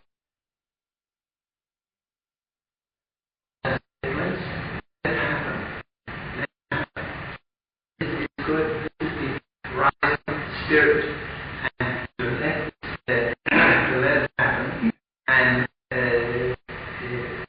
leaving it all be well. Of course, not all that easy to be, but still, this rising inner energy, divine energy, something very valuable. The Orthodox traditions speak of the uncreated energy.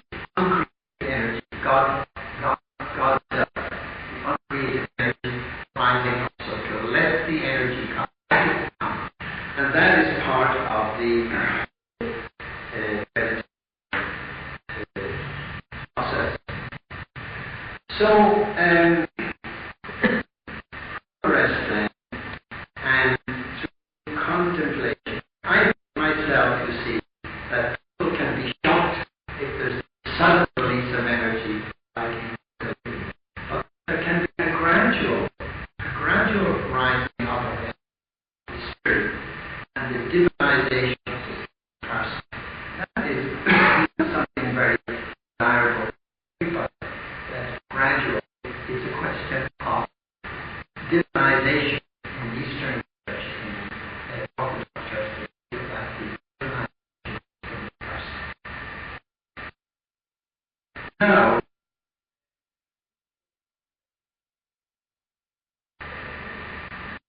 this whole process of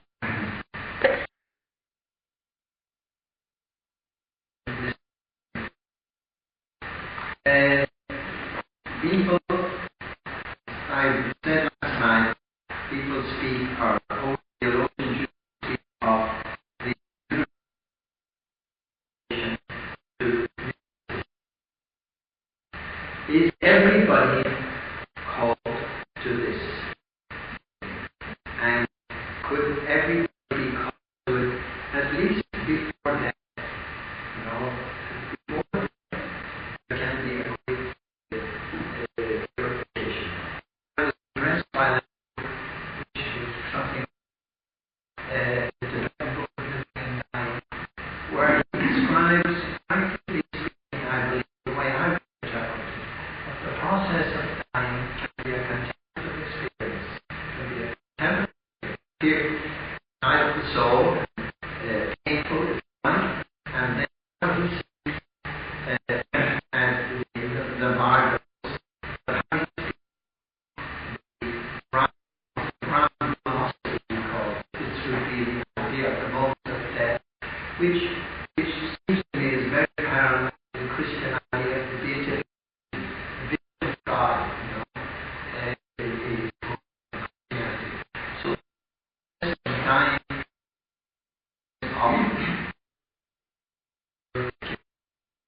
now, Tibetism speaks of reincarnation,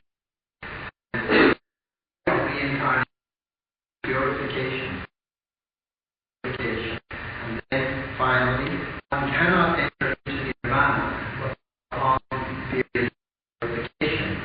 This through that, now,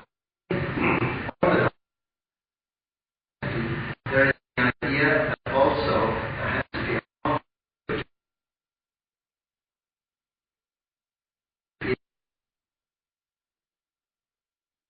purpose.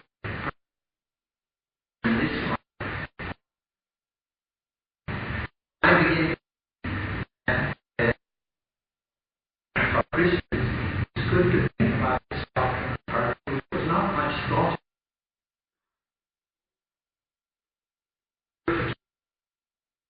This can be a meeting point. This can be a meeting point between us.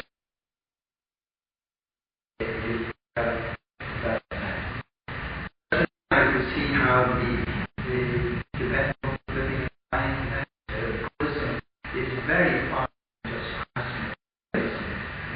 The life goes on. The life goes on after death. So there,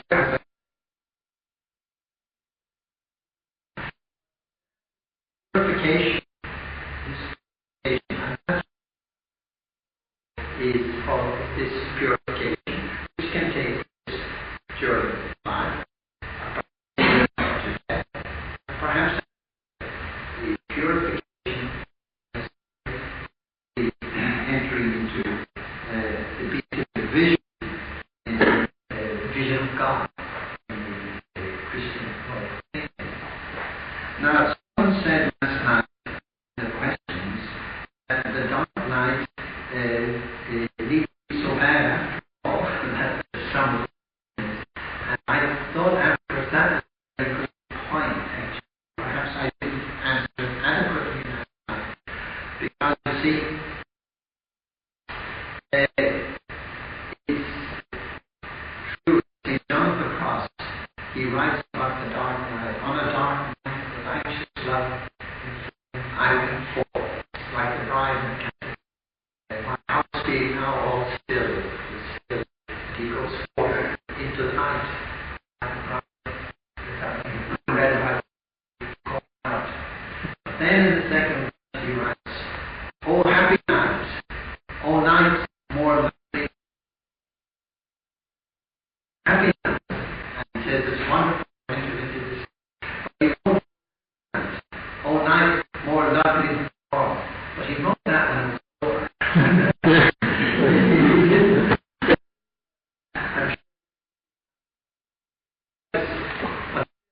He could look back and I'm feeling more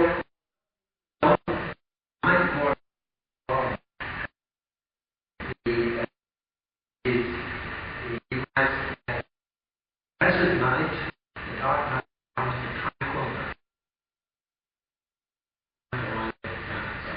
So I think that because it would be wrong if people were unruly, afraid and deterred.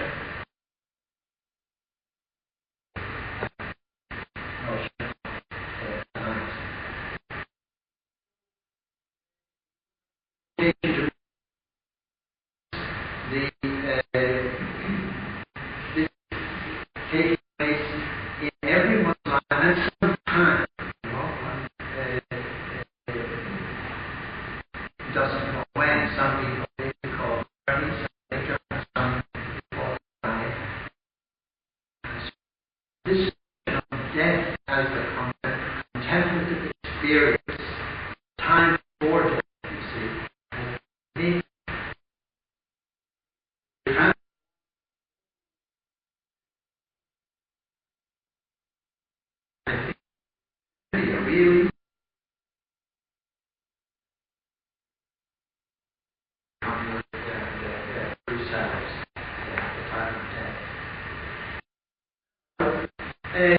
this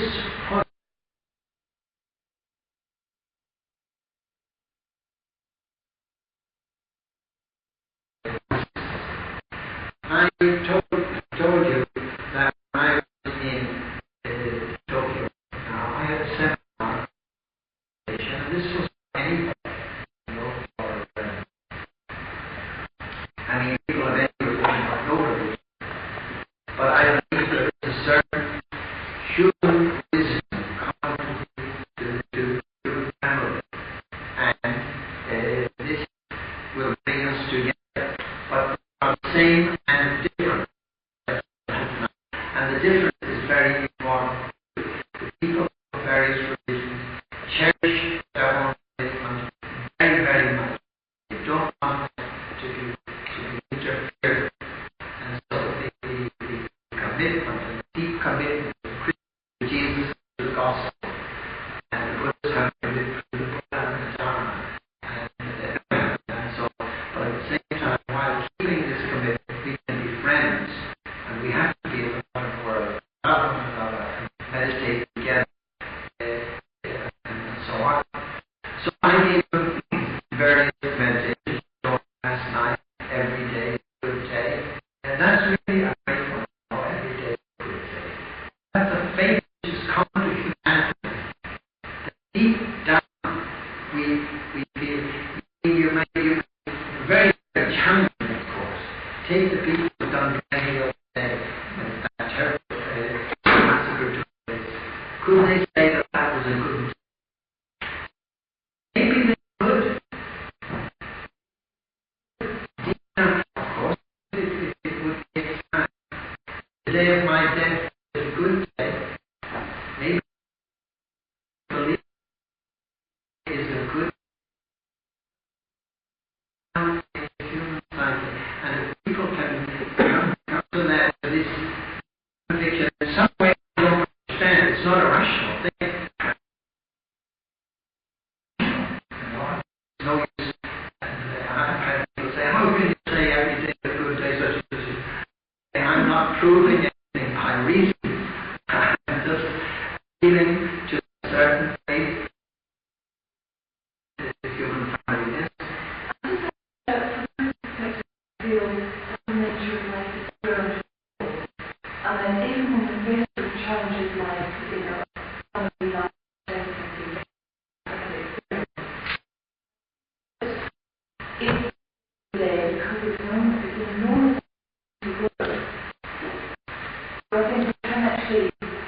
there's a rational aspect to what we say. And also, we say people believe in God. God is everything. God is every day.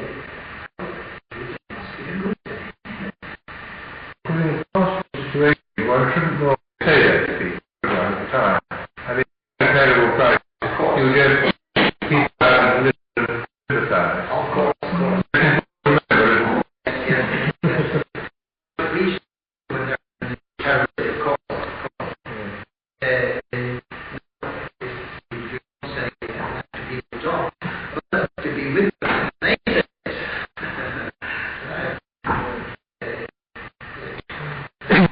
I think what's interesting about what you said there, depends obviously on your perspective, isn't it? Because if the whole point of life is to have a good time, in inverted commas, then obviously every day is not going to be a good day. It's beginning with some good days and some not so good days. But if the point, as you say, is growth, and if we realize that the point of life is really growth, then every day is grist and mill. Yes, that point of growth is very important. And I like that parable about a man who sowed good seed in the field that began to grow. And then someone else sowed weeds. They served him to the pastor. He said, "We didn't sow the good seed. What were the weeds?" And he said, "Then he has done this." And the weeds served them. We plant the weeds. And he said, "No, leave them there until they have their part to play. They have their part. Leave them there." And so in some strange way we can't understand the weeds have a role to play until the end. So a part to play in growth. Yes.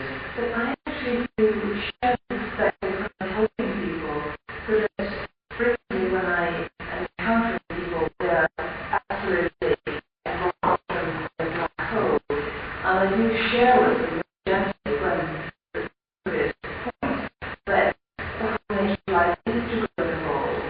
But when I empathize with them with their pain and their distress, that there is a whole point that reason to it, but from my experience with this personally, that there's been so much work getting into my life's work to these experiences.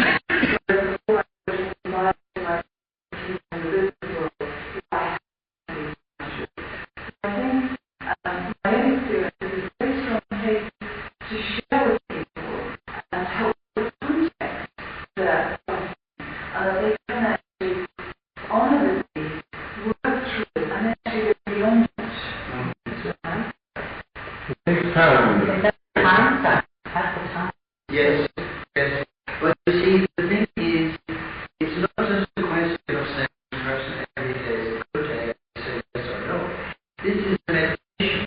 You keep repeating it, you keep repeating it. And I've said to students, if they like a train going through a tunnel, they can just sit and create one every day is a good day, every day is a good day. And then sometimes they break through a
not always aware of their progress, but if they meet a friend that they haven't seen for 6 months, the friend will ask them,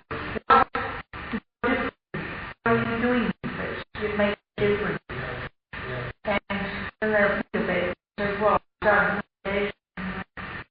Well, if you change that in my life, it's their friends to see, but you don't see them every day. And then they probably come together.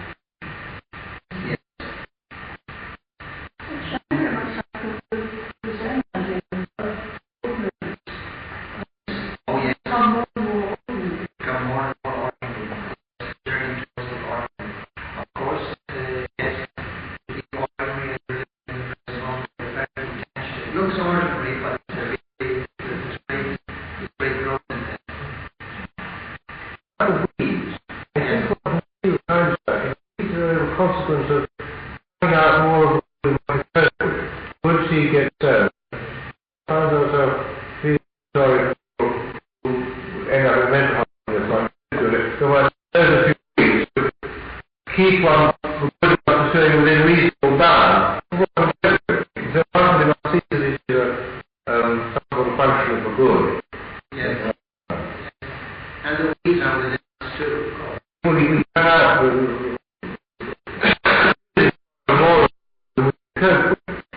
and that has consequences. We have to set up blocks. We have to try what happens to set up blocks. Yes. It's a good thing to do, but we've got appropriate. Yes. And they, of course, they need to recognize and accept it. You know, in Jungian psychology, we all have a shadow to our personality. Shadow, part of our personality we don't want to look at. And in meditation, this may come to the surface. The Jungian thing, very sound is accept your shadow. And when you accept your shadow, you find that your shadow is your friend. A source of energy. It's like in the old terms saying, accepting I'm a sinner. You're able to say I'm a sinner, and happy to be a sinner. Accept, then there is great power. That's the same but different. Not the same but different. But it is like when you come to accept yourself, then you start with you. Yes. Not really. We need to get out of this separation, don't we? I mean, things about separation, and we have to accept it for a while. So we don't want to have the idea that we're always going to be coming out a lot of good, do we? You see, we want to have hope that we should actually... Yes, but you see, I mentioned that I have been very impressed by these 12 steps of AA, Anonymous. And the first step is that I am powerless vis-a-vis powerless, and my life is unmanageable. And I accept that. Okay, I accept that. I feel out of power. God doesn't understand God. So now, what I accept is, but I think that's for life. As far as I know how it's done, it's for life. And it's not a question of getting rid of it. And in fact, it wouldn't be good to get rid of it. That's the paradox. It's a tremendous power that such people have. People who don't have that power wouldn't have. You never have power in.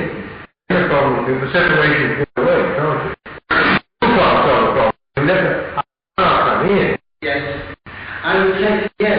Rather than getting rid of it, a higher power transformation. That's right. Transformation. And perhaps that's what Jung means too. He says, nothing except shadow.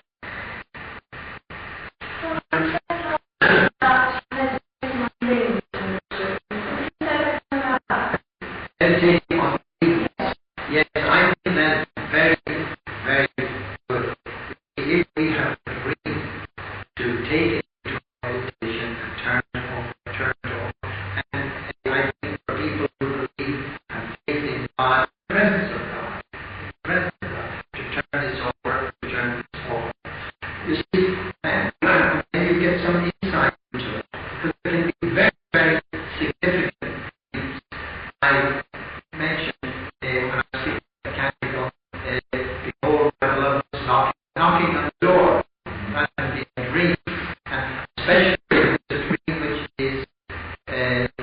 recurring theme. It can be very significant.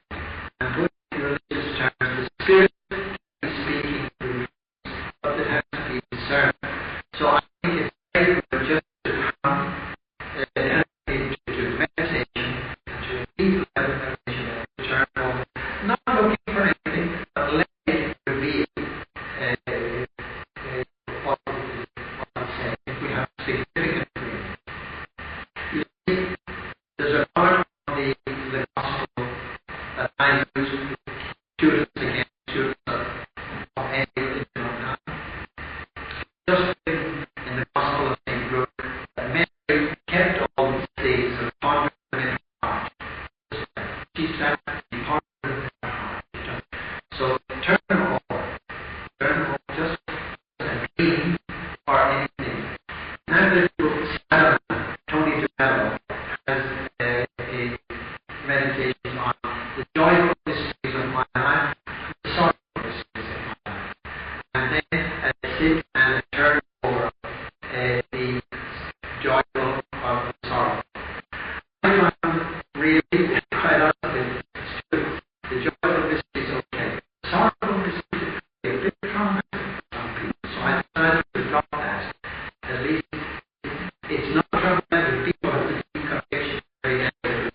to John here.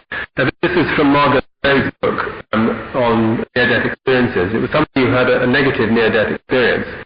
Part of that was confronted by an enormous lion in the jungle, and this person didn't really know what to do with the lion. But then, as soon as she became afraid of the lion started shrinking in size. Eventually became a cat. Then the cat went off into the bush. And that was a deep learning experience. So that's what you're saying, Amy. Wouldn't you say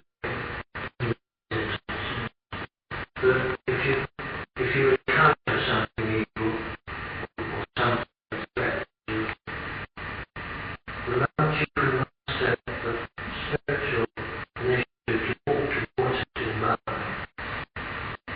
then it's perfect love, perfect atmosphere, yeah, torment, says John. But the moment you can say, I'm threatened by this person, and turn it into, I wonder why you can help. And immediately you gain initiative through the power of the Holy Spirit. You are once again speaking in charge of the situation. Yes, I learned that very much. I only that is really practical. And people do it. You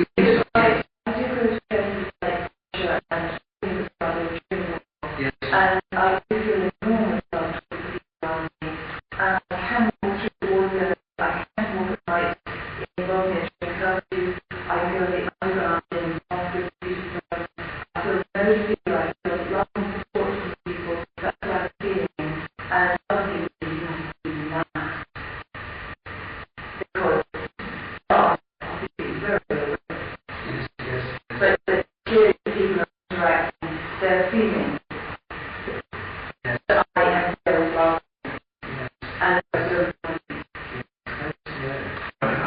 just think of one moment it's easy. Yeah. I can do it easily, but I have experienced this broadcast where you said, ooh, you said, oh, you know, I'm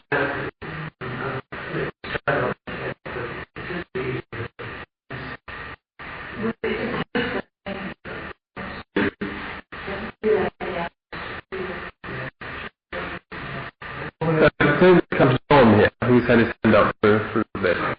In our real world, Mrs. William Person late school night of life. Current anxiety driven, strange changes of pattern, which of many people's lives, including mine. When I'm under pressure, I'm always fairly ill. It has to change for over 40 years. And friends and patients, many other people recount exactly the same experience. Must be that we fail to learn from our losses, or else I heard is true. But like this really the person.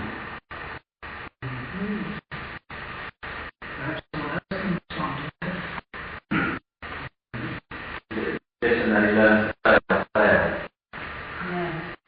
And to accept it. And it's very good to fail, learn to fail. Many failures in life.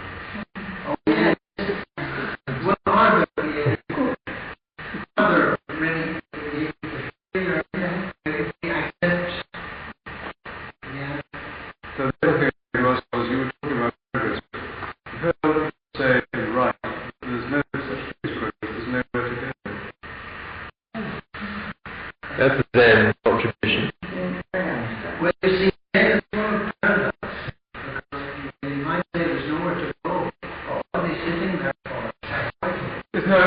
I'm not being someone with a deep cast of mind and fairly simple. I just thought that it perhaps doesn't have to strive to progress, to be where you are. Well, of course, I think the key word there is I think drunk. That there's a lack of attachment.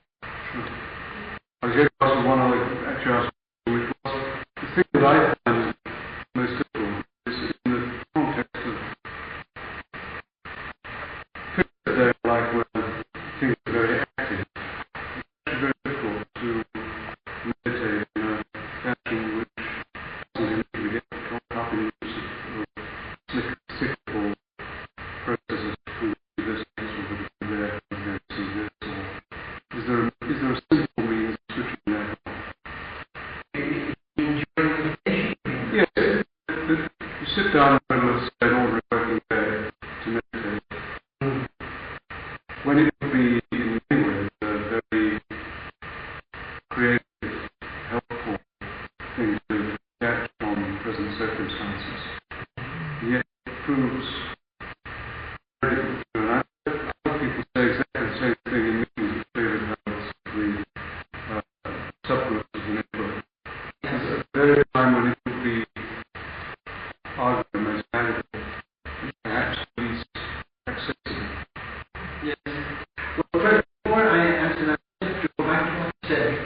that's one possibility. But many people can't do that, not able to do that.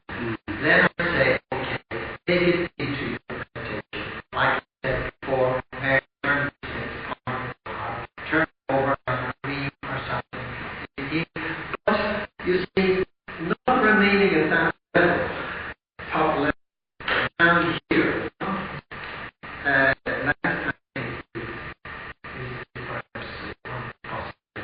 In other words, not to separate the meditation from life. This is what I'm turning it over, is really the meditation of life. And the people speak of the koan, but I think the great koan is life itself. Life itself is the great koan. It's so full of complications of our own lives. That's the koan.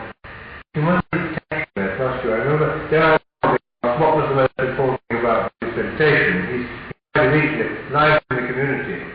You have to experience peace and justice in your local community. Your meditation is a nonsense because you don't have a direction of contact. The moon is contact with all living beings. You don't have a sense of direction, then meditation makes sense. If you haven't started it's all over. Yes, right.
My son, Paris School, was exposed to that suggestion. The influence that my wife and I regarded as entirely nice. And he's 25, he can look back on this period at about the age of 9 or 10 as being an entirely helpful experience. It's amazing how much anger, anxiety and resentment raised in many heads. And the same teacher was regarded with deep suspicion by people that wasn't simply from a Christian standpoint. It was people who were not atheist and religious. Looking back on it, arguably of your age is probably a very different. So it did actually express a great deal of resentment. Yes, actually, I had a bit of an experience because when I teach in Edinburgh, I started teaching doing 1 or 2 sessions of meditation, and the headmaster came up to me and said, "You realise you're sort of upsetting a few members of the Kirk up here in Edinburgh because they don't know about this and they think you're trying to sort of still or ideas or convert them to some other system." So very, very defensive. this man did no more than say at the beginning of lessons, but that got extremely manipulative and exact by many times. Actually, I find I occasionally did that with classes just quite independently, and changed the whole atmosphere of the class. You can't really have a sort of riot in your class after you started it with a couple of minutes of silence. It's not a great virtue of Science was that he was stopped the first class quickly, so there's also a good influence in that.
value itself, you know. Supposing it's a person with cancer, supposing it's a person who's sick and crippled. Shouldn't you feel all sorts of things as creativity? I think you should with that. Yes, yes. But, you know, well, what the old theologians say, we love because we love, we hope because we hope, we believe because we believe. It's not for something. You know, if I love God, love you or love anybody, it's not precisely for anything. It's an end in itself. So if I say, my God, I love you, and okay, service may come after, but that's nothing in itself. You know, we the conversation has started. There is a human about producing a child. And what is love in man God being subsequent? The creativity, that's, of course, that's not true. There's tremendous creativity in love. It is for creativity, but there's not something in itself. It's creative.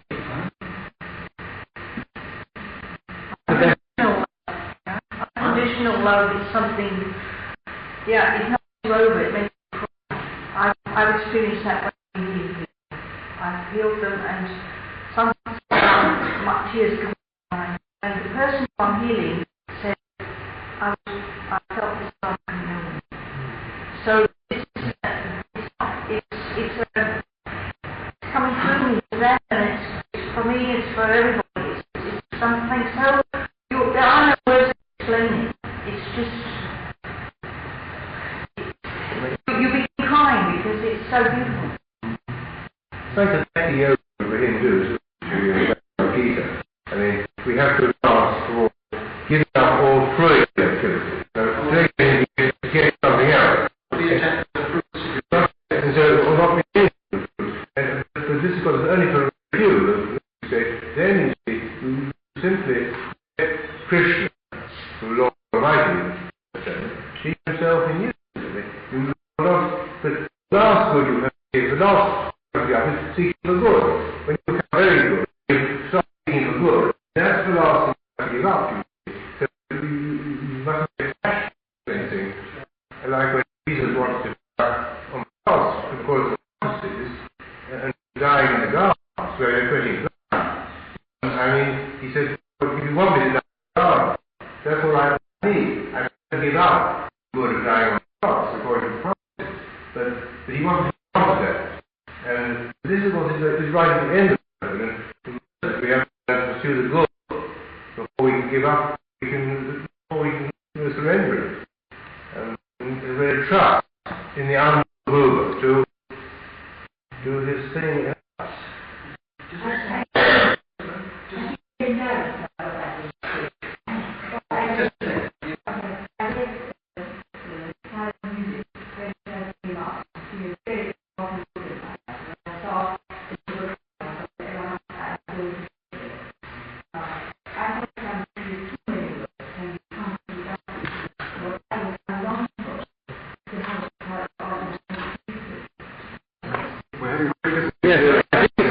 If people are speaking at the front, could they get up and turn around?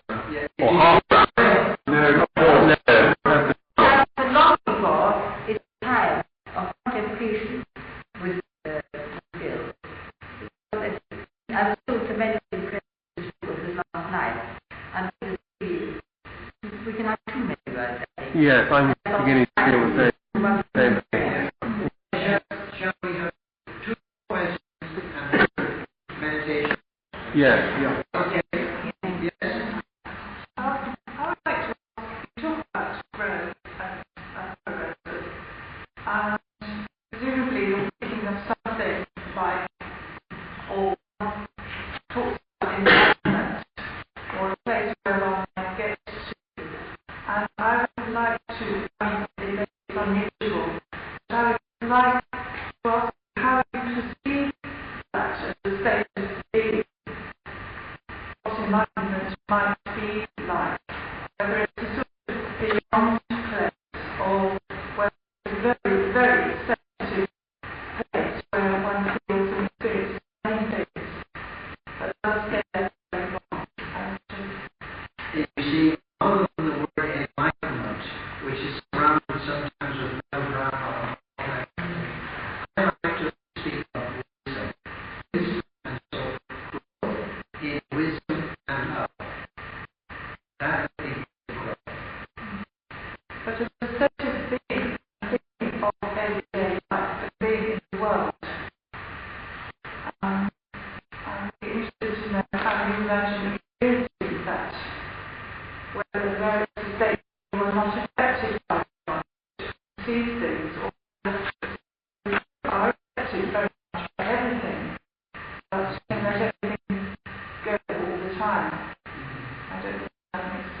I may be a little older, but I don't feel that. Oh, yeah, well, of course. Oh, yeah, sure. I feel I would say more acutely. Yeah. And when I don't want to stop feeling, but it becomes very painful. Yes. Well, of course, wisdom and faith can go together. The wisdom saying Paul speaks of wisdom across. That's the wisdom. He said, Paul said, no, crucified.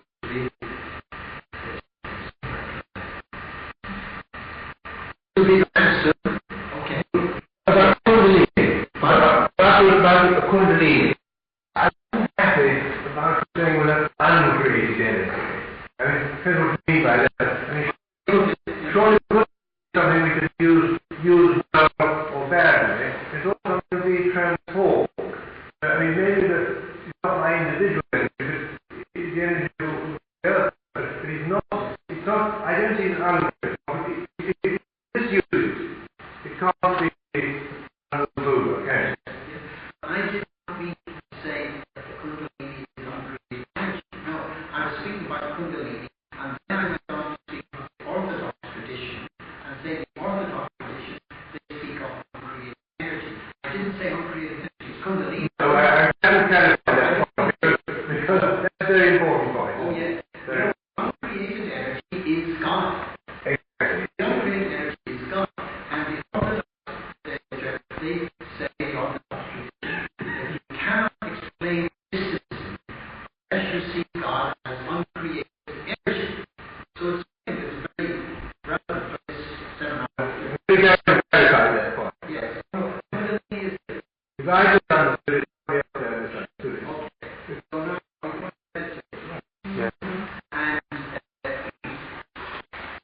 now we say each of us meditate in our own way. We are all meditating. So let each one live on her own way. So it's now 5 to 4, so 20 minutes. 20 minutes of meditation. This morning's meditation, I really felt the atmosphere of love and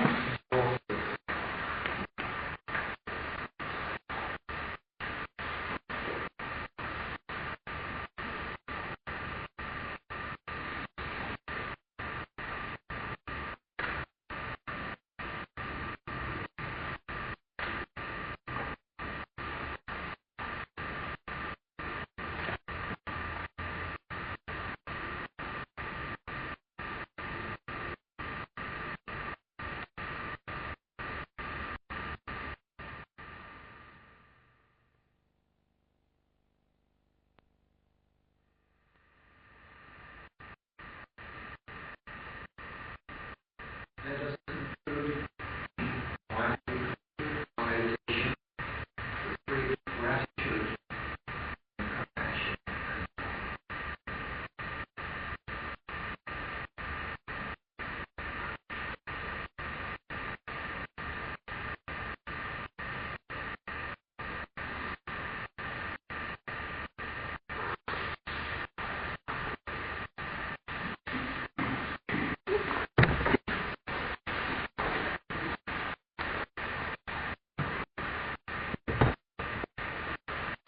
Thank you very much. I think we'll applaud. Would be appropriate after this.